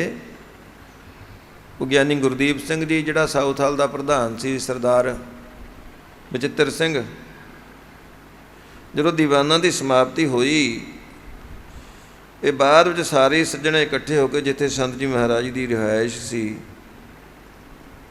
ਸਰਦਾਰ ਪ੍ਰੀਤਮ ਸਿੰਘ ਇਆਲੀ ਵਾਲੇ ਦੇ ਘਰ ਬਰਚਿੰਗਟਨ ਰੋਡ 'ਤੇ, ਸੰਤ ਮਹਾਰਾਜ ਦੇ ਚਰਨਾਂ ਦੇ ਵਿੱਚ ਜਾ ਕੇ ਹਾਜ਼ਰ ਹੋਏ, ਬੇਨਤੀ ਕੀਤੀ, ਮਹਾਰਾਜਾ ਕੀਰਤਨ ਦੀ ਭੇਟਾ ਹੈ। ਸੰਤ ਮਹਾਰਾਜ ਕਹਿਣ ਲੱਗੇ, ਭਾਈ ਅਸੀਂ ਤਾਂ ਤੁਹਾਨੂੰ ਭੇਟਾ ਵਾਸਤੇ ਕਿਹਾ ਹੀ ਨਹੀਂ। ਮਹਾਰਾਜ ਤੁਸੀਂ ਤਾਂ ਨਹੀਂ ਕਿਹਾ, ਸਾਡਾ ਫਰਜ਼ ਬਣਦਾ ਹੈ। ਦੇਖੋ ਤੁਸੀਂ ਉੱਥੇ ਗੁਰਦੁਆਰਾ ਸਾਹਿਬ ਆਏ, ਹਜ਼ਾਰਾਂ ਦੀ ਗਿਣਤੀ 'ਚ ਸੰਗਤਾਂ ਆ ਕੇ ਹਾਜ਼ਰੀ ਭਰਦੀਆਂ ਰਹੀਆਂ, ਸਾਡੀ ਵੱਲੋਂ ਇਹ ਭੇਟਾ ਸਵੀਕਾਰ ਕਰੋ। ਸੰਤ ਮਹਾਰਾਜ ਫਿਰ ਕਹਿਣ ਲੱਗੇ, ਭਾਈ ਠੀਕ ਹੈ, ਤੁਸੀਂ ਲੈ ਆਏ, ਭੇਟਾ ਸਾਡੇ ਪਾਸ ਪਹੁੰਚ ਗਈ। ਵੀ ਖਜ਼ਾਨਾ ਆਪਣਾ ਸਾਂਝਾ ਹੀ ਹੈ, ਵੀ ਤੁਸੀਂ ਗੁਰਦੁਆਰਾ ਸਾਹਿਬ ਜਿੱਥੇ ਮੁਨਾਸਬ ਸਮਝਦੇ ਹੋ ਇਹ ਮਾਇਆ ਉੱਥੇ ਲਾ ਦੇਣੀ। ਉਹਨਾਂ ਗੁਰਮੁਖਾਂ ਨੇ, ਸਾਰੇ ਸੱਜਣਾਂ ਨੇ ਬੇਨਤੀ ਕੀਤੀ, ਮਹਾਰਾਜ ਠੀਕ ਹੈ, ਜੋ ਆਪ ਦਾ ਸਥਾਨ ਹੈ ਉੱਥੇ ਵੀ ਇੱਥੇ ਪਹਿਰ ਲੰਗਰ ਚੱਲਦਾ ਹੈ, ਉੱਥੇ ਵੀ ਗੁਰੂ ਘਰ ਦੀਆਂ ਇਮਾਰਤਾਂ ਬਣਦੀਆਂ ਹਨ, ਆਪ ਵੀ ਇਲਾਕੇ ਵਾਸਤੇ ਸਕੂਲ ਕਾਲਜ ਜਾਂ ਹੋਰ ਸੰਸਥਾਵਾਂ ਬਣਾ ਰਹੇ ਹੋ, ਉੱਥੇ ਵੀ ਮਾਇਆ ਦੀ ਜ਼ਰੂਰਤ ਹੈ, ਸੋ ਆਪ ਇਹ ਸੇਵਾ, ਇਹ ਭੇਟਾ ਸਵੀਕਾਰ ਕਰ ਲਓ। ਸੰਤ ਮਹਾਰਾਜ ਕਹਿਣ ਲੱਗੇ, ਭਾਈ ਉਹ ਲੰਗਰ ਉੱਥੇ ਵੀ ਗੁਰੂ ਨਾਨਕ ਦਾ ਹੀ ਹੈ, ਜਿਹਦਾ ਲੰਗਰ ਹੈ ਉਸ ਨੂੰ ਚਿੰਤਾ ਹੈ, ਤੁਸੀਂ ਇਸ ਗੱਲ ਦੀ ਚਿੰਤਾ ਨਾ ਕਰੋ। ਕੋਈ ਜਿੱਥੇ ਤੁਸੀਂ ਮੁਨਾਸਬ ਸਮਝਦੇ ਹੋ, ਤੁਹਾਡੇ ਗੁਰਦੁਆਰਾ ਸਾਹਿਬ ਅਸੀਂ ਦੇਖਿਆ ਪਾਰਕਿੰਗ ਦੀ ਬੜੀ ਦਿੱਕਤ ਹੈ, ਸੰਗਤਾਂ ਨੂੰ ਬੜੀ ਮੁਸ਼ਕਿਲ ਆਉਂਦੀ ਰਹੀ ਹੈ। ਇੱਥੇ ਤੇ ਪੁਲਿਸ ਵਾਲੇ ਜੇ ਗੱਡੀ ਤੁਸੀਂ ਗਲਤ ਪਾਰਕ ਕਰ ਦਿੱਤੀ, ਉਸੇ ਵੇਲੇ ਤੇ ਟਿਕਟ ਦੇ ਜਾਂਦੇ ਨੇ। ਵੀ ਤੁਸੀਂ ਕੋਈ ਇਹੋ ਜਿਹਾ ਇੰਤਜ਼ਾਮ ਕਰ ਦਿਓ ਸੰਗਤ ਦੀ ਸਹੂਲਤ ਵਾਸਤੇ, ਪਾਰਕਿੰਗ ਵੱਡੀ ਕਰ ਲਓ, ਗੁਰਦੁਆਰਾ ਸਾਹਿਬ ਦੀ ਇਮਾਰਤ ਵੱਡੀ ਕਰ ਲਓ, ਇਹ ਵੀ ਮਾਇਆ ਰੱਖੋ, ਹੋਰ ਜ਼ਰੂਰਤ ਪਈ ਉਹ ਵੀ ਸਾਨੂੰ ਦੱਸ ਦੇਣੀ। ਤੁਸੀਂ ਸੇਵਾ ਕਰਨ ਵਾਲੇ ਬਣੋ, ਮਾਇਆ ਦਾ ਤੁਹਾਨੂੰ ਕੋਈ ਘਾਟਾ ਨਹੀਂ ਰਹੇਗਾ। ਉਹ ਸਾਧ ਸੰਗਤ, ਉਹ ਸੰਤ ਜੀ ਮਹਾਰਾਜ ਨੇ ਉਹ ਕੀਰਤਨ ਦੀ ਭੇਟਾ ਸਵੀਕਾਰ ਨਹੀਂ ਕੀਤੀ, ਨਾਲ ਇਹ ਵੀ ਵਚਨ ਕਿਹਾ ਵੀ ਜੇ ਕੀਰਤਨ ਦੀ ਭੇਟਾ ਦੇਣੀ ਹੀ ਹੈ, ਉਹ ਸਾਧ ਸੰਗਤ ਸਾਨੂੰ ਤੇ ਕਦਰ ਨਹੀਂ ਨਾ, ਕੀਰਤਨ ਦੀ ਕੀ ਭੇਟਾ ਆਪਾਂ ਦੇ ਸਕਦੇ ਹਾਂ। ਉਹ ਸੰਤ ਮਹਾਰਾਜ ਨੇ ਵਿਧੀ ਦੱਸੀ ਵੀ ਜੇ ਕੀਰਤਨ ਦੀ ਭੇਟਾ ਦੇਣੀ ਹੈ, ਜਿਹੜਾ ਅਸੀਂ ਗੁਰੂ ਨਾਨਕ ਦੇ ਘਰ ਦਾ ਸੰਦੇਸ਼ ਤੁਹਾਡੇ ਤੱਕ ਪਹੁੰਚਾਇਆ ਹੈ ਨਾ ਕੀਰਤਨ ਰਾਹੀਂ, ਵੀ ਗੁਰਬਾਣੀ ਦੇ ਉਪਦੇਸ਼ ਨੂੰ ਆਪਣੇ ਹਿਰਦੇ ਅੰਦਰ ਥਾਂ ਦੇ ਦਿਓ, ਆਪਣੇ ਹਿਰਦੇ ਅੰਦਰ ਵਸਾ ਲਿਓ, ਇਹਦੇ ਨਾਲੋਂ ਵੱਡੀ ਭੇਟਾ ਹੋਰ ਕੋਈ ਨਹੀਂ ਹੋ ਸਕਦੀ। ਗੁਰੂ ਕੇ ਪਵਿੱਤਰ ਉਪਦੇਸ਼ ਨੂੰ ਹਿਰਦੇ ਅੰਦਰ ਵਸਾ ਲੈਣਾ, ਗੁਰੂ ਕਾ ਸ਼ਬਦ ਸੁਣ ਕੇ ਉਹਦੇ ਵਿਚਾਰ ਹਿਰਦੇ ਅੰਦਰ ਦ੍ਰਿੜ ਕਰ ਲੈਣੀ, ਉਹ ਸਾਰ ਸੰਗਤ ਇਹ ਹੈ ਅਸਲੀ ਭੇਟਾ। ਪਟਿਆਲੇ ਇੱਕ ਮਹਾਂਪੁਰਖਾਂ ਦਾ ਡੇਰਾ ਹੈ, ਪਹਿਲਾਂ ਵੀ ਸ਼ਾਇਦ ਆਪਾਂ ਇੱਕ ਦਿਨ ਵਿਚਾਰ ਕੀਤੀ ਸੀ। ਦੁਸਹਿਰੇ ਬਾਗ ਵਾਲੇ ਮਹਾਂਪੁਰਸ਼ ਸਨ ਬਾਬਾ ਨੰਦ ਸਿੰਘ ਜੀ, ਉਮਰ ਉਹਨਾਂ ਦੀ ਬੜੀ ਬਿਰਧ ਸੀ। ਜਦੋਂ ਵੀ ਕਿਤੇ ਕੋਈ ਸੰਤ ਮਹਾਰਾਜ ਦੇ ਸੰਗੀ ਉਹਨਾਂ ਦੇ ਪਾਸ ਜਾਂਦੇ, ਉਹਨਾਂ ਨੂੰ ਮੁਖਾਤਬ ਹੋ ਕੇ ਮਹਾਂਪੁਰਖ ਕੋਈ ਬਚਨ ਕਰਿਆ ਕਰਦੇ ਵੀ ਅਸੀਂ ਸੁਣਿਆ ਸੰਤ ਰਾੜੇ ਵਾਲੇ ਉਹ ਕੀਰਤਨ ਬੜਾ ਸੋਹਣਾ ਕਰਦੇ ਨੇ, ਵੀ ਸਾਨੂੰ ਉਹਨਾਂ ਦਾ ਕੀਰਤਨ ਸੁਣਾ ਕੇ ਲਿਆਓ। ਉਹ ਵਿਚਾਰੇ ਸੱਜਣ ਜਿਹੜੇ ਉਹਨਾਂ ਮਹਾਂਪੁਰਖਾਂ ਦੇ ਵੀ ਸੰਗੀ ਸਨ, ਉਹ ਸੋਚਦੇ ਵੀ ਸੰਤਾਂ ਦੀ ਅਵਸਥਾ ਬਹੁਤ ਬਿਰਧ ਹੈ, ਸਾਡੇ ਪਾਸ ਕੋਈ ਐਸਾ ਸਾਧਨ ਨਹੀਂ, ਕਿਵੇਂ ਇਹਨਾਂ ਨੂੰ ਲੈ ਕੇ ਜਾਵਾਂਗੇ।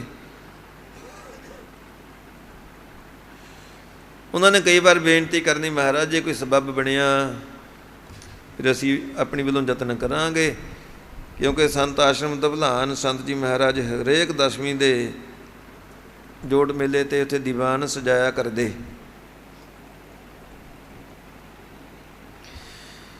ਖੈਰ ਕਈ ਵਾਰ ਉਹਨਾਂ ਮਹਾਂਪੁਰਖਾਂ ਨੇ ਇਸ ਤਰ੍ਹਾਂ ਵਚਨ ਕੀਤਾ, ਅਖੀਰ ਉਹਨਾਂ ਸੱਜਣਾਂ ਨੇ ਆ ਕੇ ਰਾੜਾ ਸਾਹਿਬ, ਬਲਕਿ ਸੰਤ ਆਸ਼ਰਮ ਦਭਲਾਨ ਸੰਤ ਜੀ ਮਹਾਰਾਜ ਦਸਵੀਂ ਤੋਂ ਇੱਕ ਦਿਨ ਪਹਿਲਾਂ ਪਹੁੰਚ ਜਾਂਦੇ। ਸੰਤ ਮਹਾਰਾਜ ਦੇ ਚਰਨਾਂ 'ਚ ਬੇਨਤੀ ਕੀਤੀ, ਮਹਾਰਾਜ ਦੁਸਹਿਰੇ ਬਾਗ ਵਾਲੇ ਮਹਾਂਪੁਰਖ ਸੰਤ ਬਾਬਾ ਆਨੰਦ ਸਿੰਘ ਜੀ ਉਹ ਬੜਾ ਆਪ ਨੂੰ ਯਾਦ ਕਰਦੇ ਨੇ, ਬੜੇ ਉਤਾਵਲੇ ਨੇ ਆਪ ਦਾ ਕੀਰਤਨ ਸੁਣਨ ਵਾਸਤੇ। ਉਹਨਾਂ ਨੇ ਕਈ ਵਾਰ ਕਿਹਾ ਵੀ ਸਾਨੂੰ ਸੰਤਾਂ ਦਾ ਕੀਰਤਨ ਸੁਣਾ ਕੇ ਲਿਆਓ।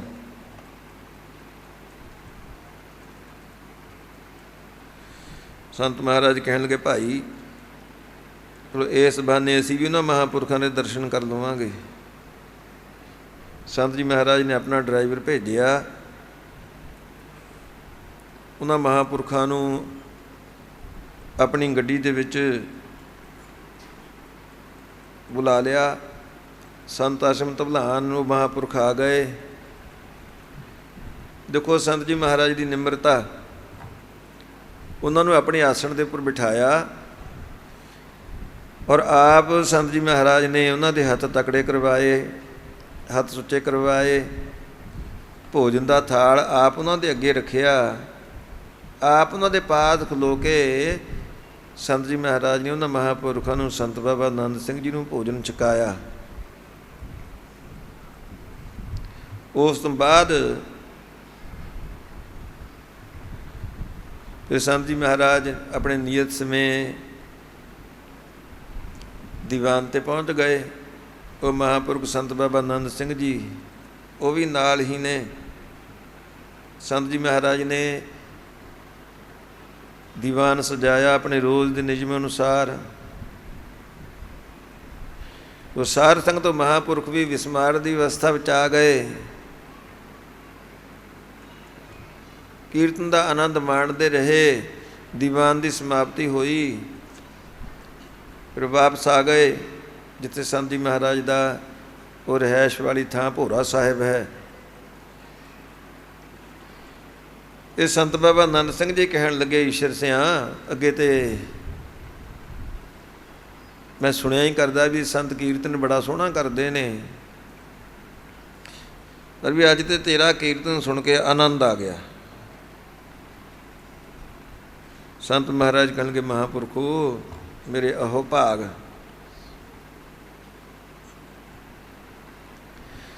ਕਹਿਣਗੇ, ਈਸ਼ਰ ਸਿਆਂ ਤੈਨੂੰ ਕੀਰਤਨ ਦੀ ਭੇਟਾ ਕੀ ਦੇਈਏ?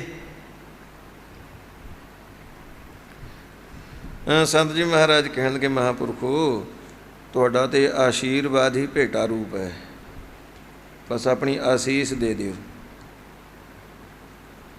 ਕਹਿਣਗੇ, ਨਹੀਂ ਵੀ ਕੀਰਤਨ ਸੁਣ ਕੇ ਕੋਈ ਭੇਟਾ ਵੀ ਜ਼ਰੂਰ ਦੇਣੀ ਬਣਦੀ ਹੈ।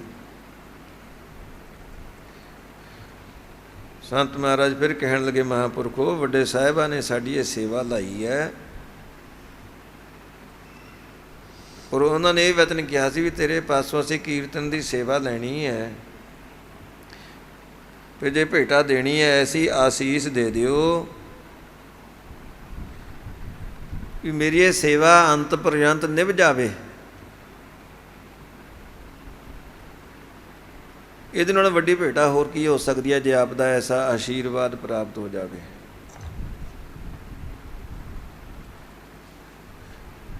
ਸਾਧ ਸੰਗਤ ਉਹ ਮਹਾਂਪੁਰਖ ਕਹਿਣ ਲੱਗੇ ਵੀ ਇਹ ਤੇ ਉਹਨਾਂ ਮਹਾਂਪੁਰਖਾਂ ਦਾ ਵਚਨ ਹੈ, ਇਹ ਤਾਂ ਨਿਭ ਹੀ ਜਾਣੀ ਹੈ। ਸਾਧ ਸੰਗਤ ਸੱਚਮੁੱਚ ਨਿਭ ਵੀ ਗਈ, ਕਿਉਂਕਿ ਸੰਤ ਮਹਾਰਾਜ ਨੇ ਜ਼ਿੰਦਗੀ ਦੇ ਆਖਰੀ ਦਿਨਾਂ ਤੱਕ ਕੀਰਤਨ ਕੀਤਾ।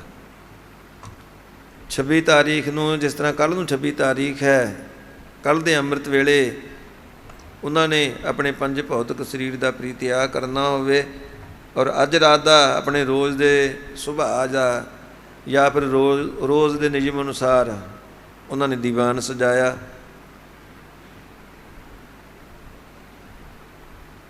ਕੀਰਤਨ ਕੀਤਾ, ਨਿਭਾ ਦਿੱਤੀ ਨਾ ਅੰਤ ਪਰਯੰਤ ਪੀਰ ਮੁਰੀਦਾਂ ਪਿਰ ਹੜੀ, ਉਹ ਨਿਭ ਹੈ ਨਾਲੇ। ਪੰਚਮ ਪਾਤਸ਼ਾਹ ਸਾਹਿਬ ਗੁਰੂ ਅਰਜਨ ਦੇਵ ਜੀ ਮਹਾਰਾਜ ਦਾ ਬਚਨ, ਸੇਵਕ ਕੀ ਓੜਕ ਨਿਭੀ ਪ੍ਰੀਤ, ਜੀਵਤ ਸਾਹਿਬ ਸੇਵਿਓ ਆਪਣਾ ਚੜਤੇ ਰਾਖਿਓ ਚੀਤ। ਓੜਕ ਲਿਵ ਗਈ ਪ੍ਰੀਤ ਪਿਆਰੇ ਸੇਵਕ ਦੀ, ਓੜਕ ਲਿਵ ਗਈ ਪ੍ਰੀਤ ਪਿਆਰੇ ਸੇਵਕ ਦੀ।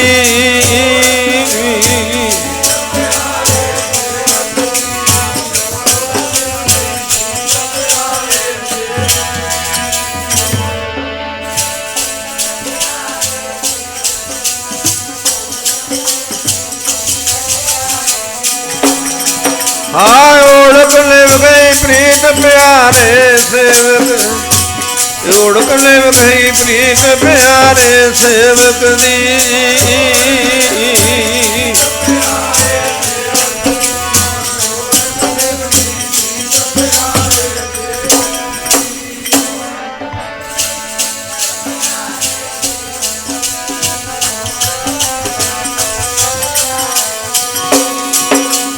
ਓੜਕ ਲਿਵ ਗਈ ਪ੍ਰੀਤ ਪਿਆਰੇ ਸੇਵਕ ਦੀ, ਓੜਕ ਲਿਵ ਗਈ ਪ੍ਰੀਤ ਪਿਆਰੇ ਸੇਵਕ ਦੀ।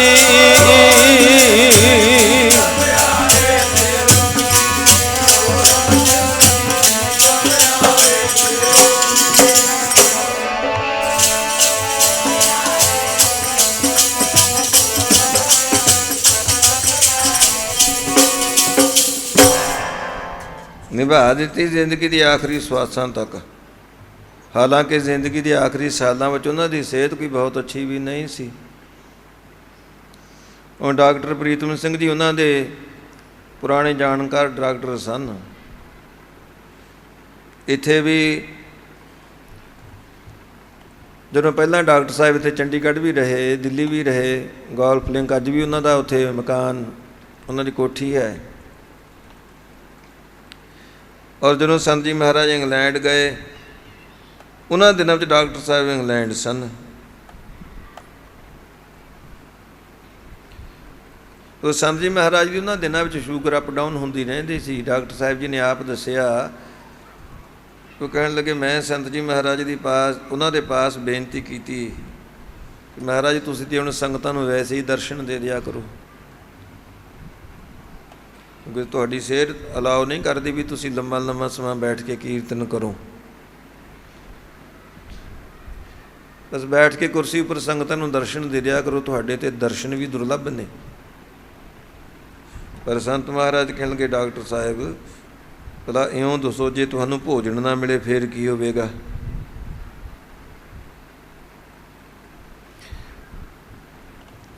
ਡਾਕਟਰ ਸਾਹਿਬ ਕਹਿਣ ਲੱਗੇ ਵੀ ਮੈਂ ਉੱਤਰ ਦਿੱਤਾ ਵੀ ਮਹਾਰਾਜ ਜੇ ਭੋਜਨ ਨਾ ਮਿਲੇ, ਭੋਜਨ ਤੋਂ ਬਗੈਰ ਤੇ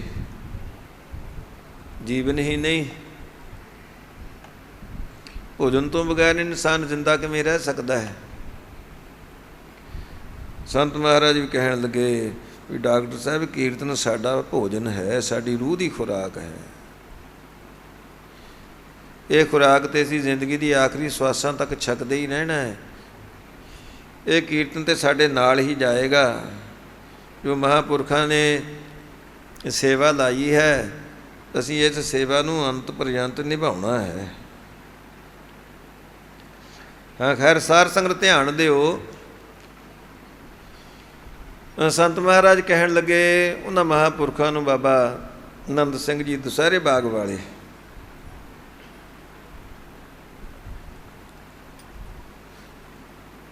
ਵੀ ਮਹਾਂਪੁਰਖੋ ਤੁਸੀਂ ਆਪਣਾ ਆਸ਼ੀਰਵਾਦ ਦੇ ਦਿਓ, ਜਿਹੜੀ ਸਾਡੀ ਇਹ ਵੱਡੇ ਸਾਹਿਬਾਂ ਵੱਲੋਂ ਸੇਵਾ ਲੱਗੀ ਹੈ, ਸਾਡੀ ਇਹ ਸੇਵਾ ਅੰਤ ਪਰਯੰਤ ਨਿਭ ਜਾਵੇ। ਬਸ ਤੁਹਾਡੀ ਵੱਲੋਂ ਇਹੋ ਹੀ ਕੀਰਤਨ ਦੀ ਭੇਟਾ ਹੋਵੇਗੀ।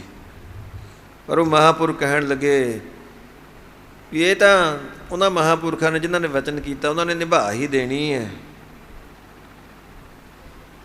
ਪਰ ਅਸੀਂ ਵੀ ਕੁਝ ਭੇਟਾ ਦੇਣੀ ਚਾਹੁੰਦੇ ਹਾਂ।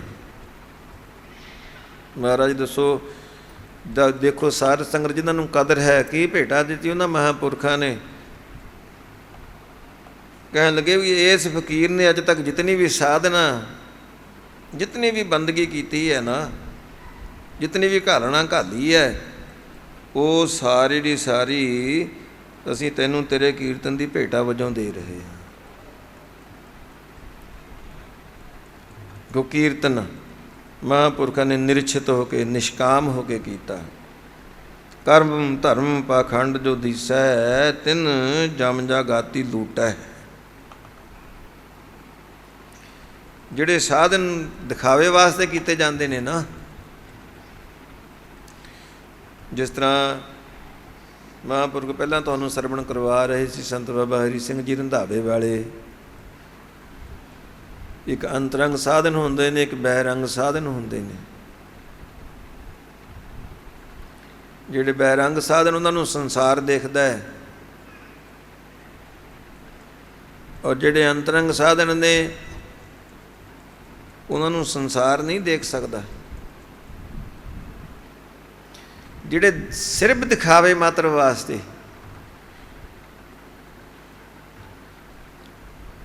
ਜਿਹੜੇ ਪਾਖੰਡ ਸਹਿਤ ਕਰਮ ਕੀਤੇ ਜਾਂਦੇ ਹਨ, ਉਹਨਾਂ ਦੀ ਬਾਬਤ ਧੰਨ ਗੁਰੂ ਅਰਜਨ ਦੇਵ ਜੀ ਮਹਾਰਾਜ ਫੁਰਮਾਨ ਕਰਦੇ ਨੇ ਵੀ ਇਹਨਾਂ ਨੂੰ ਤੇ ਜਮਾਂ ਦੇ ਜਾਗਾਤੀਏ ਰਾਹ ਵਿੱਚ ਹੀ ਲੁੱਟ ਲੈਂਦੇ ਹਨ। ਜੇ ਇਕਾਗਰ ਮਨ ਹੋ ਕੇ ਪ੍ਰਮਾਤਮਾ ਦਾ ਨਾਮ ਹੀ ਨਹੀਂ ਜਪਿਆ, ਸਿਰਫ ਦਿਖਾਵੇ ਦੇ ਸਾਧਨ ਹੀ ਕਰਦਾ ਰਿਹਾ। ਸਤਿਗੁਰੂ ਜੀ ਨੇ ਇੱਕ ਥਾਂ ਹੋਰ ਵੀ ਫੁਰਮਾਨ ਕੀਤਾ ਨਾ, ਇੱਕ ਸਹਰ ਕੇ ਨਾਮ ਬਿਨ ਅੱਗੇ ਲਈਐ ਖੋਹੇ। ਇੱਥੇ ਵੀ ਸਤਿਗੁਰੂ ਜੀ ਤਕਰੀਬਨ ਉਹੋ ਹੀ ਵਿਚਾਰ ਰਿਪੀਟ ਕਰ ਰਹੇ ਨੇ। ਕਰਮ ਧਰਮ ਪਾਖੰਡ ਜੋ ਦੀਸੈ, ਤਿਨ ਜਮ ਜਾਗਾਤੀ ਲੂਟੈ। ਜਿਹੜੇ ਦਿਖਾਵੇ ਦੇ ਸਾਧਨ, ਉਹਨਾਂ ਨੂੰ ਤੇ ਜਮਾਂ ਦੇ ਜਾਗਾਤੀਏ ਲੁੱਟ ਲੈਣਗੇ, ਰਾਹ ਵਿੱਚ ਹੀ ਖੋਹ ਲੈਣਗੇ। ਪਰ ਜਿਹੜੇ ਸਾਧਨ ਨਿਰਛਿਤ ਹੋ ਕੇ, ਨਿਸ਼ਕਾਮ ਹੋ ਕੇ ਕੀਤੇ ਗਏ ਨੇ, ਨਿਰਵਾਣ ਕੀਰਤਨ ਗਾਵੋ ਕਰਤੇ ਕਾ। ਉਸ ਕਰਤੇ ਪੁਰਖ ਦੀ ਕੀਰਤੀ, ਉਸ ਅਕਾਲ ਪੁਰਖ ਵਾਹਿਗੁਰੂ ਦੀ ਸਿਫਤ ਦਾ ਗਾਇਨ। ਨਿਰਵਾਣ ਕੀਰਤਨ ਗਾਵੋ ਕਰਤੇ ਕਾ, ਨਿਰਛਿਤ ਹੋ ਕੇ, ਨਿਰਸੰਕਲਪ ਹੋ ਕੇ ਕੀਤਾ ਜਾਵੇ ਨਾ, ਫਿਰ ਇਸ ਦਾ ਕੀ ਫਲ, ਕੀ ਮਹੱਤਮ ਪ੍ਰਾਪਤ ਹੁੰਦਾ ਹੈ। ਨਿਮਖ ਸਿਮਰਤ ਜਿਤ ਛੂਟੈ। ਛਿਨ ਮਾਤਰ ਵੀ ਇਹੋ ਜਿਹੇ ਕੀਰਤਨ ਵਿੱਚ ਮਨ ਜੁੜ ਜਾਵੇ ਨਾ, ਭਾਵੇਂ ਕੀਰਤਨ ਕਰਨ ਵਾਲੇ ਦਾ ਭਾਵੇਂ ਸੁਣਨ ਵਾਲੇ ਦਾ। ਫਿਰ ਸਤਿਗੁਰੂ ਜੀ ਫੁਰਮਾਨ ਕਰਦੇ ਨੇ, ਦਾਅਵੇ ਦੇ ਨਾਲ ਕਹਿ ਰਹੇ ਨੇ, ਨਿਮਖ ਸਿਮਰਤ ਜਿਤ ਛੂਟੈ। ਛੁੱਟ ਜਾਈਦਾ ਆਵਾਗਾਉਣ ਦੇ ਬੰਧਨਾਂ ਤੋਂ ਇਹੋ ਜਿਹੇ ਕੀਰਤਨ ਭਗਤੀ ਦੇ ਵਿੱਚ ਜੁੜ ਕੇ। ਸੰਤੋ ਸਾਗਰ ਪਾਰ ਉਤਰੀਐ, ਜੇ ਕੋ ਬਚਨ ਕਮਾਵੇ ਸੰਤਨ ਕਾ, ਸੋ ਗੁਰ ਪ੍ਰਸਾਦੀ ਤਰੀਐ। ਕੀਰਤਨ ਭਗਤੀ, ਅਨੰਦ ਰੂਪ ਕੀਰਤਨ ਵਿਸਰਾਮ।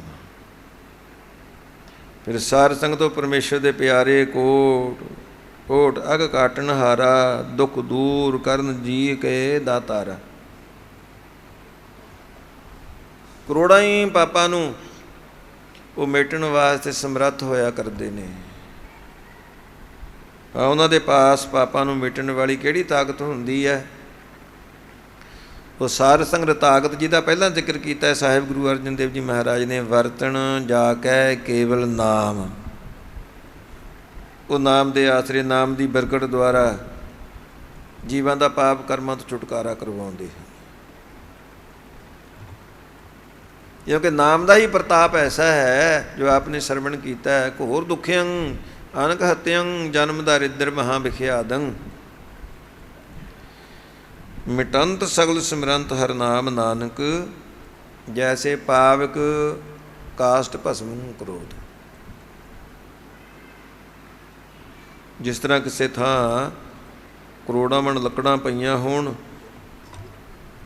ਅੱਗ ਦੀ ਕੋਈ ਚੰਗਿਆੜੀ ਉਹਨਾਂ ਨੂੰ ਸਾੜ ਕੇ ਸੁਆਹ ਬਣਾ ਦਿੰਦੀ ਹੈ। ਇਸੇ ਤਰ੍ਹਾਂ ਪਰਮੇਸ਼ਰ ਦੇ ਨਾਮ ਦਾ ਇੱਕ ਕਿਣਕਾ ਮਾਤਰ ਹੀ, ਰਾਮਾਨੰਦ ਸੁਆਮੀ ਰਮਤ ਬ੍ਰਹਮ ਗੁਰੂ ਕਾ ਸ਼ਬਦ ਘਾਟੈ ਕੋਟ ਕਰਮ। ਜਿਸ ਤਰ੍ਹਾਂ ਅੱਗ ਦੀ ਇੱਕ ਚੰਗਿਆੜੀ ਕਰੋੜਾਂ ਮਣ ਲੱਕੜਾਂ ਨੂੰ ਸਾੜ ਕੇ ਸੁਆਹ ਬਣਾ ਦਿੰਦੀ ਹੈ, ਇਸੇ ਤਰ੍ਹਾਂ ਪਰਮਾਤਮਾ ਦਾ ਨਾਮ, ਪਰਮੇਸ਼ਰ ਦੇ ਨਾਮ ਦਾ ਕਿਨਕਾ ਹੀ ਕਰੋੜਾਂ ਪਾਪਾਂ ਨੂੰ ਦਗਧ ਕਰ ਦਿੰਦਾ ਹੈ। ਰਾਜਾ ਜਨਕ ਜੀ ਦਾ ਪ੍ਰਸੰਗ ਵੱਡੇ ਸੰਤ ਜੀ ਮਹਾਰਾਜ ਆਪਣੇ ਕੀਰਤਨ ਵਿਖਿਆਨ ਦੌਰਾਨ ਆਮ ਹੀ ਸਰਵਣ ਕਰਵਾਇਆ ਕਰਦੇ ਕਿ ਰਾਜਾ ਜਨਕ ਜੀ ਨੇ ਪਰਮੇਸ਼ਰ ਦੇ ਨਾਮ ਦੀ ਬਰਕਤ ਦਾ ਸਦਕਾ, ਨਾਮ ਦੀ ਵਡਿਆਈ, ਦੇਖੋ ਪਹਿਲਿਆਂ ਯੁੱਗਾਂ ਦੇ ਵਿੱਚ ਐਸਾ ਨਹੀਂ ਸਿਰਫ ਅੱਜ ਹੀ ਹੈ, ਪਹਿਲਿਆਂ ਯੁੱਗਾਂ ਦੇ ਵਿੱਚ ਵੀ ਨਾਮ ਦਾ ਪ੍ਰਤਾਪ, ਨਾਮ ਦੀ ਮਹਿਮਾ ਆਪਣੀ ਥਾਂ 'ਤੇ ਵਿਸ਼ੇਸ਼ ਸੀ।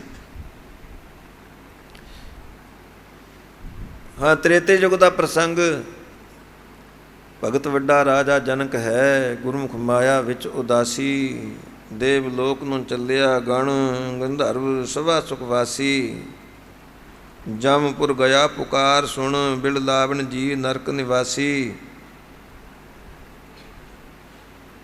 ਧਰਮ ਰਾਏ ਨੂੰ ਆਖਿਓਨ ਸਭਨਾਂ ਦੀ ਕਰ ਬੰਦ ਖਲਾਸੀ, ਕਰੇ ਬੇਨਤੀ ਧਰਮ ਰਾਏ, ਹਾਉ ਸੇਵਕ ਠਾਕੁਰ ਅਬਨਾਸੀ। ਬਹੁਤ ਲੰਮਾ ਵਿਸਥਾਰ ਵਾਲਾ ਪ੍ਰਸੰਗ ਹੈ, ਆਪਾਂ ਸਿਰਫ ਸੰਖੇਪ ਦੇ ਵਿੱਚ ਹੀ ਅਰਜ਼ ਕਰ ਰਹੇ ਹਾਂ। ਰਾਜਾ ਜਨਕ ਜੀ ਜਦੋਂ ਆਪਣੀ ਜੀਵਨ ਯਾਤਰਾ ਪੂਰੀ ਕਰਕੇ ਸੰਸਾਰ ਤੋਂ ਇਹ ਜੀਵਨ ਦੀ ਬਾਜ਼ੀ ਜਿੱਤ ਕੇ, ਕਿਉਂਕਿ ਜੀਵਨ ਇੱਕ ਬਾਜ਼ੀ ਹੈ, ਇੱਕ ਖੇਡ ਹੈ, ਕਈ ਇਹ ਬਾਜ਼ੀ ਹਾਰ ਦਿੰਦੇ ਨੇ, ਕਈ ਜਿੱਤ ਜਾਂਦੇ ਹਨ।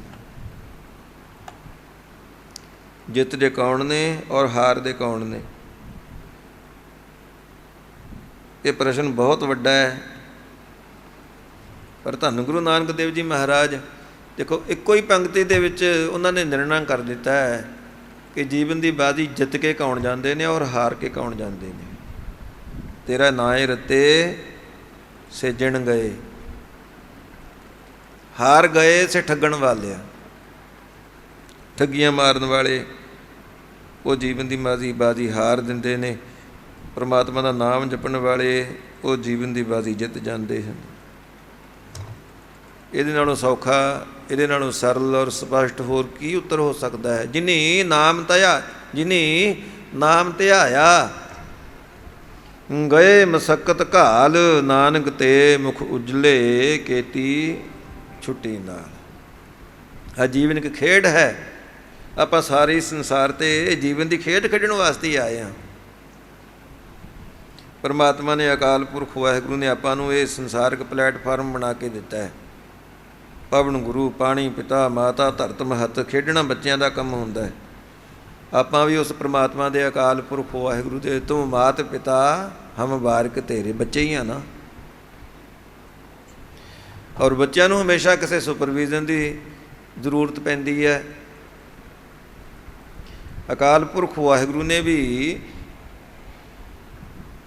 ਇਹ ਜੀਵ ਰੂਪੀ ਬਾਲਕਿਆਂ ਵਾਸਤੇ ਆਪਣਾ ਕੋਈ ਸਿਸਟਮ ਬਣਾਇਆ ਹੈ। ਪਵਨ ਗੁਰੂ, ਪਾਣੀ ਪਿਤਾ, ਮਾਤਾ ਧਰਤ ਮਹੱਤ, ਦਿਵਸ ਰਾਤ ਦੋਇ ਦਾਈ ਦਾਇਆ, ਖੇਲੈ ਸਗਲ ਜਗਤ। ਜਿਸ ਤਰ੍ਹਾਂ ਬੱਚਿਆਂ ਦੀ ਪਰਵਰਿਸ਼, ਉਹਨਾਂ ਦੀ ਦੇਖਭਾਲ ਕਦੀ ਉਹਨਾਂ ਦੇ ਮਾਤਾ ਪਿਤਾ ਕਰਦੇ ਨੇ, ਕਦੀ ਉਹਨਾਂ ਦੇ ਉਸਤਾਦ, ਉਹਨਾਂ ਦੇ ਟੀਚਰ ਕਰਦੇ ਨੇ, ਕਦੀ ਉਹਨਾਂ ਨੂੰ ਖਿਡਾਉਣ ਵਾਲੇ ਦਾਇਆ ਵਗੈਰਾ ਕਰਦੇ ਨੇ। ਬੇਬੀ ਸਿਟਰਸ ਅੱਜ ਕੱਲ੍ਹ ਆਪਾਂ ਕਹਿ ਦਿੰਦੇ ਹਾਂ।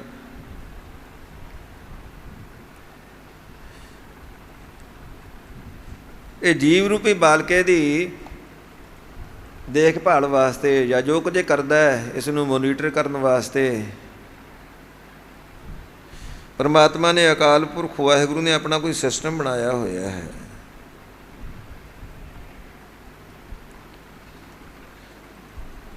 ਇਹਦੇ ਮਾਤਾ ਪਿਤਾ, ਕਿਤੇ ਇਸ ਦੇ ਉਸਤਾਦ, ਕਿਤੇ ਇਸ ਦਾ ਗੁਰੂ।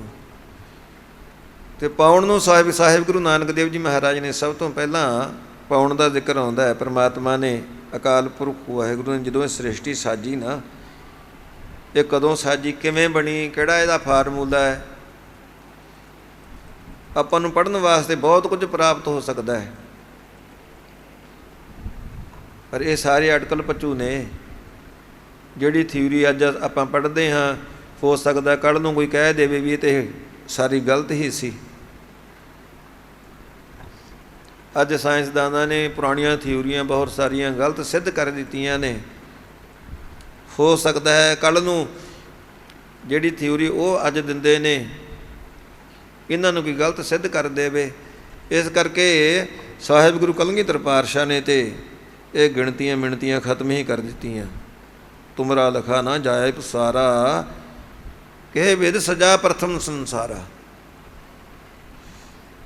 ਮਹਾਰਾਜੇ ਤੇ ਕੋਈ ਅਨੁਮਾਨ ਲਾ ਹੀ ਨਹੀਂ ਸਕਦਾ ਵੀ ਤੈਂ ਸੰਸਾਰ ਦੀ ਜਦੋਂ ਸਭ ਤੋਂ ਪਹਿਲਾਂ ਸਿਰਜਣਾ ਕੀਤੀ ਉਹ ਕਿਵੇਂ ਕੀਤੀ, ਕਦੋਂ ਕੀਤੀ, ਕਵਣ ਸੋ ਵੇਲਾ। ਸਿੱਧਾਂ ਨੇ ਵੀ ਗੁਰੂ ਨਾਨਕ ਦੇਵ ਜੀ ਮਹਾਰਾਜ ਨੂੰ ਇਹੋ ਹੀ ਪ੍ਰਸ਼ਨ ਕੀਤਾ ਸੀ ਨਾ, ਕਵਣ ਸੋ ਵੇਲਾ ਵਕਤ, ਕਵਣ ਕਵਣ ਥਿਤ, ਕਵਣ ਵਾਰ, ਕਵਣ ਸਿਰੁਤੀ ਮਾਹੋ, ਕਵਣ ਜਿਤ ਹੋਆ ਆਕਾਰ। ਇਹ ਪ੍ਰਸ਼ਨ ਸੀ ਸਿੱਧਾਂ ਦਾ। ਔਰ ਗੁਰੂ ਨਾਨਕ ਦੇਵ ਜੀ ਮਹਾਰਾਜ ਦਾ ਉੱਤਰ ਵੇਲ ਨਾ ਪਾਈਆ, ਪੰਡਤੀ ਜੇ ਹੋਵੇ ਲੇਖ ਪੁਰਾਣ, ਵਕਤ ਨਾ ਪਾਇਓ ਕਾਦੀਆਂ ਜੇ ਲਿਖਣ ਲੇਖ ਪੁਰਾਣ। ਥਿਤ ਵਾਰ ਨਾ ਜੋਗੀ ਜਾਣੈ, ਰੁੱਤ ਮਾਹੋ ਨਾ ਕੋਈ। ਪਰ ਇੱਕੋ ਹੀ ਪੰਕਤੀ ਦੇ ਵਿੱਚ ਸਤਿਗੁਰੂ ਜੀ ਨੇ ਇਹ ਨਿਚੋੜ ਕੱਢ ਦਿੱਤਾ ਕਿ ਜਾ ਕਰਤਾ ਸ੍ਰਿਸ਼ਟੀ ਕੋ ਸਾਜੇ, ਆਪੇ ਜਾਣੈ ਸੋਈ। ਜਿਹਨੇ ਸਾਜੀ ਹੈ ਨਾ ਇਹ ਸ੍ਰਿਸ਼ਟੀ, ਉਹ ਆਪ ਹੀ ਜਾਣਦਾ ਵੀ ਕਿਵੇਂ ਬਣੀ ਸ੍ਰਿਸ਼ਟੀ। ਇਹ ਇਨਸਾਨ ਦੇ ਜਾਣਨ ਦੀਆਂ ਗੱਲਾਂ ਨਹੀਂ।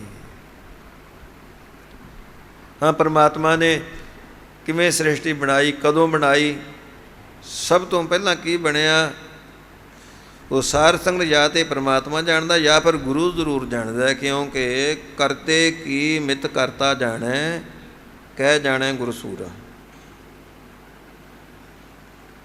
ਹਾਂ, ਜੋ ਕੁਝ ਗੁਰੂ ਕਹਿ ਰਿਹਾ ਉਸ ਨੂੰ ਤਾਂ ਕੋਈ ਚੈਲੰਜ ਨਹੀਂ ਕਰ ਸਕਦਾ।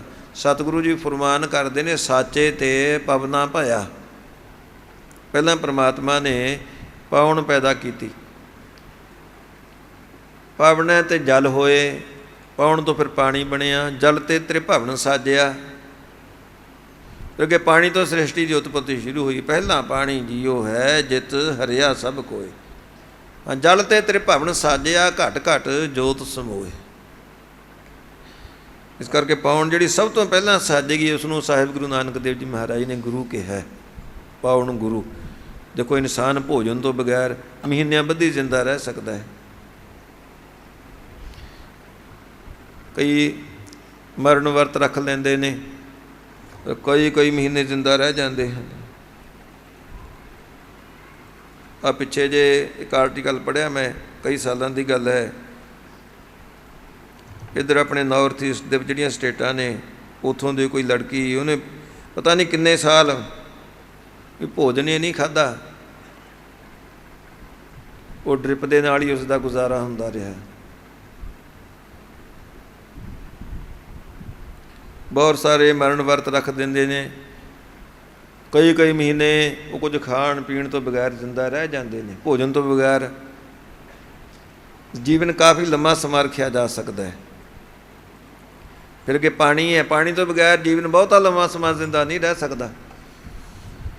ਬਸ ਜੇ ਕੁਝ ਦਿਨ ਹੀ ਪਾਣੀ ਨਾ ਮਿਲੇ ਨਾ, ਵੈਸੇ ਕਿਸੇ ਦਾ ਪਾਣੀ ਡੀਹਾਈਡਰੇਸ਼ਨ ਹੋ ਜਾਵੇ, ਉਹਦੇ ਨਾਲ ਵੀ ਕਈ ਵਾਰ ਮੌਤ ਹੋ ਜਾਂਦੀ ਹੈ। ਪਰ ਜਿਹੜੀ ਪੌਣ ਹੈ ਨਾ, ਹਵਾ, ਆਕਸੀਜਨ ਜੇ ਨਾ ਮਿਲੇ, ਇਹ ਤਾਂ ਕੁਝ ਸਕਿੰਟਾਂ ਦੀ ਖੇਡ ਹੈ।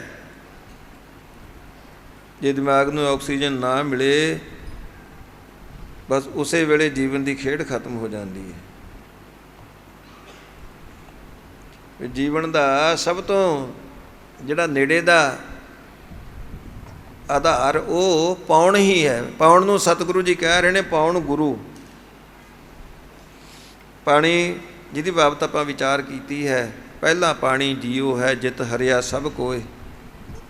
ਇਸ ਨੂੰ ਪਿਤਾ ਕਥਨ ਕੀਤਾ ਸਤਿਗੁਰੂ ਜੀ ਨੇ।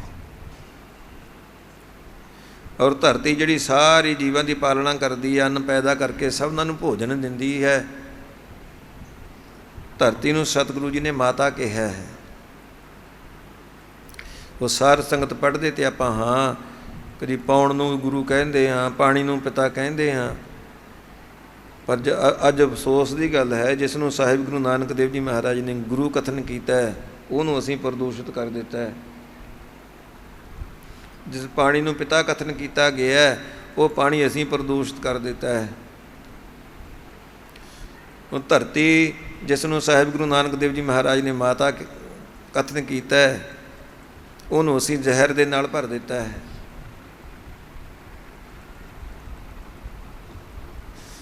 ਫਿਰ ਕਿੰਨਾ ਕੁ ਅਸੀਂ ਗੁਰੂ ਕੀ ਆਗਿਆ ਦਾ ਪਾਲਣ ਕਰਦੇ ਹਾਂ।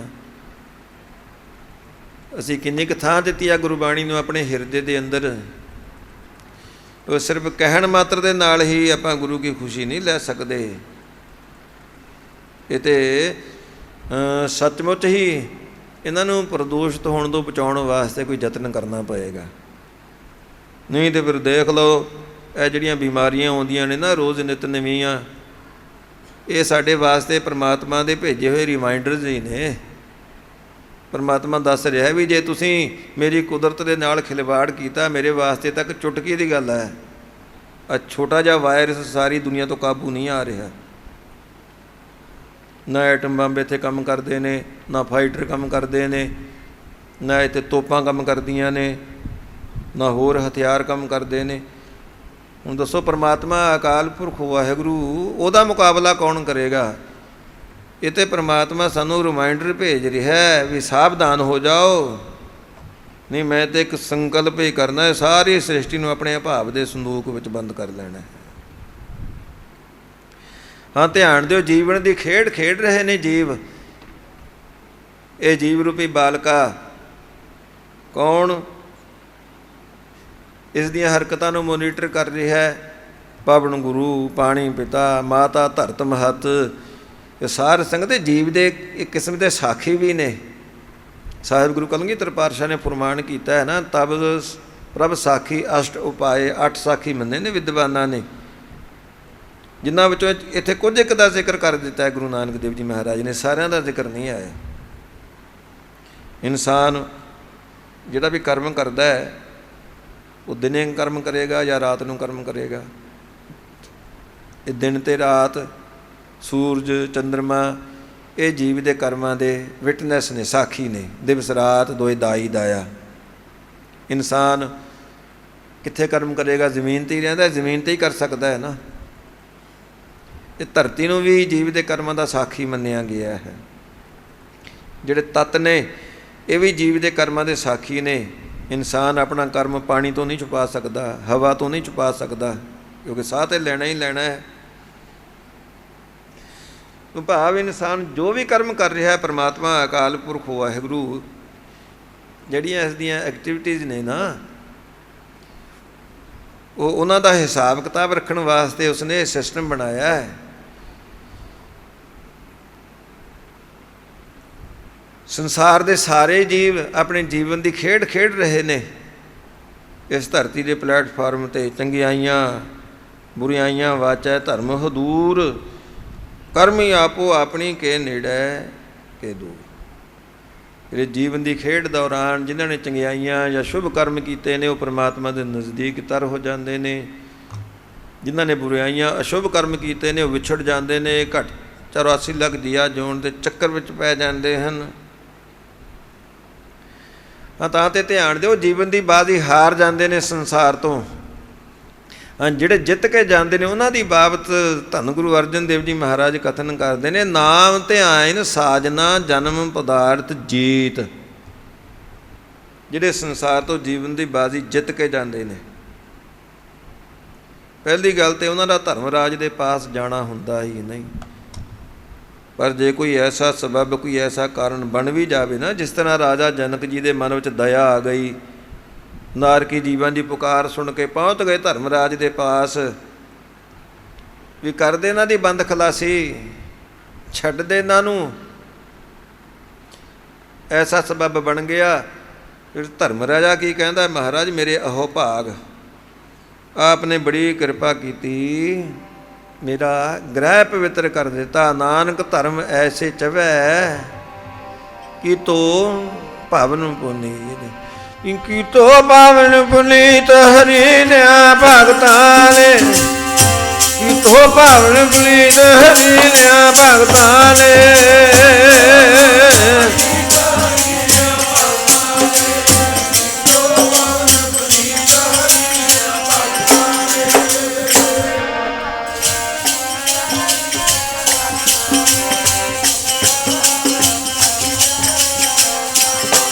ਹਾਂ ਕਿ ਤੋ ਪਾਵਨ ਪੁਨੀਤ पुनीत हरि लिया भगतां ने, कीतो पावन पुनीत हरि लिया भगतां ने।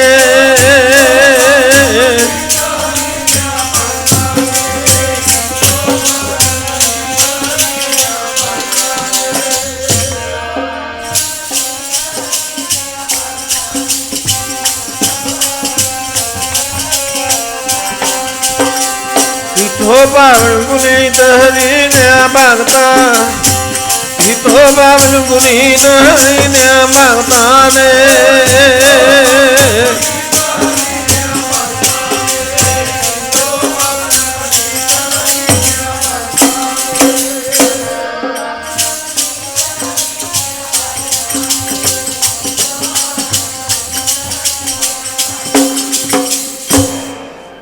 ਜਦੋਂ ਰਾਜਾ ਜਨਕ ਜੀ ਧਰਮਰਾਜ ਦੇ ਪਾਸ ਗਏ, ਹੱਥ ਜੋੜ ਲਏ, ਮਹਾਰਾਜ ਆਪਨੇ ਬੜੀ ਕਿਰਪਾ ਕੀਤੀ, ਮੇਰਾ ਗ੍ਰਹਿ ਪਵਿੱਤਰ ਕੀਤਾ, ਨਾਨਕ ਧਰਮ ਐਸੇ ਚਵੈ ਕੀਤੋਨ ਭਵਨ ਪੁਨੀਤ, ਮੇਰੇ ਲਾਇਕ ਕੋਈ ਸੇਵਾ।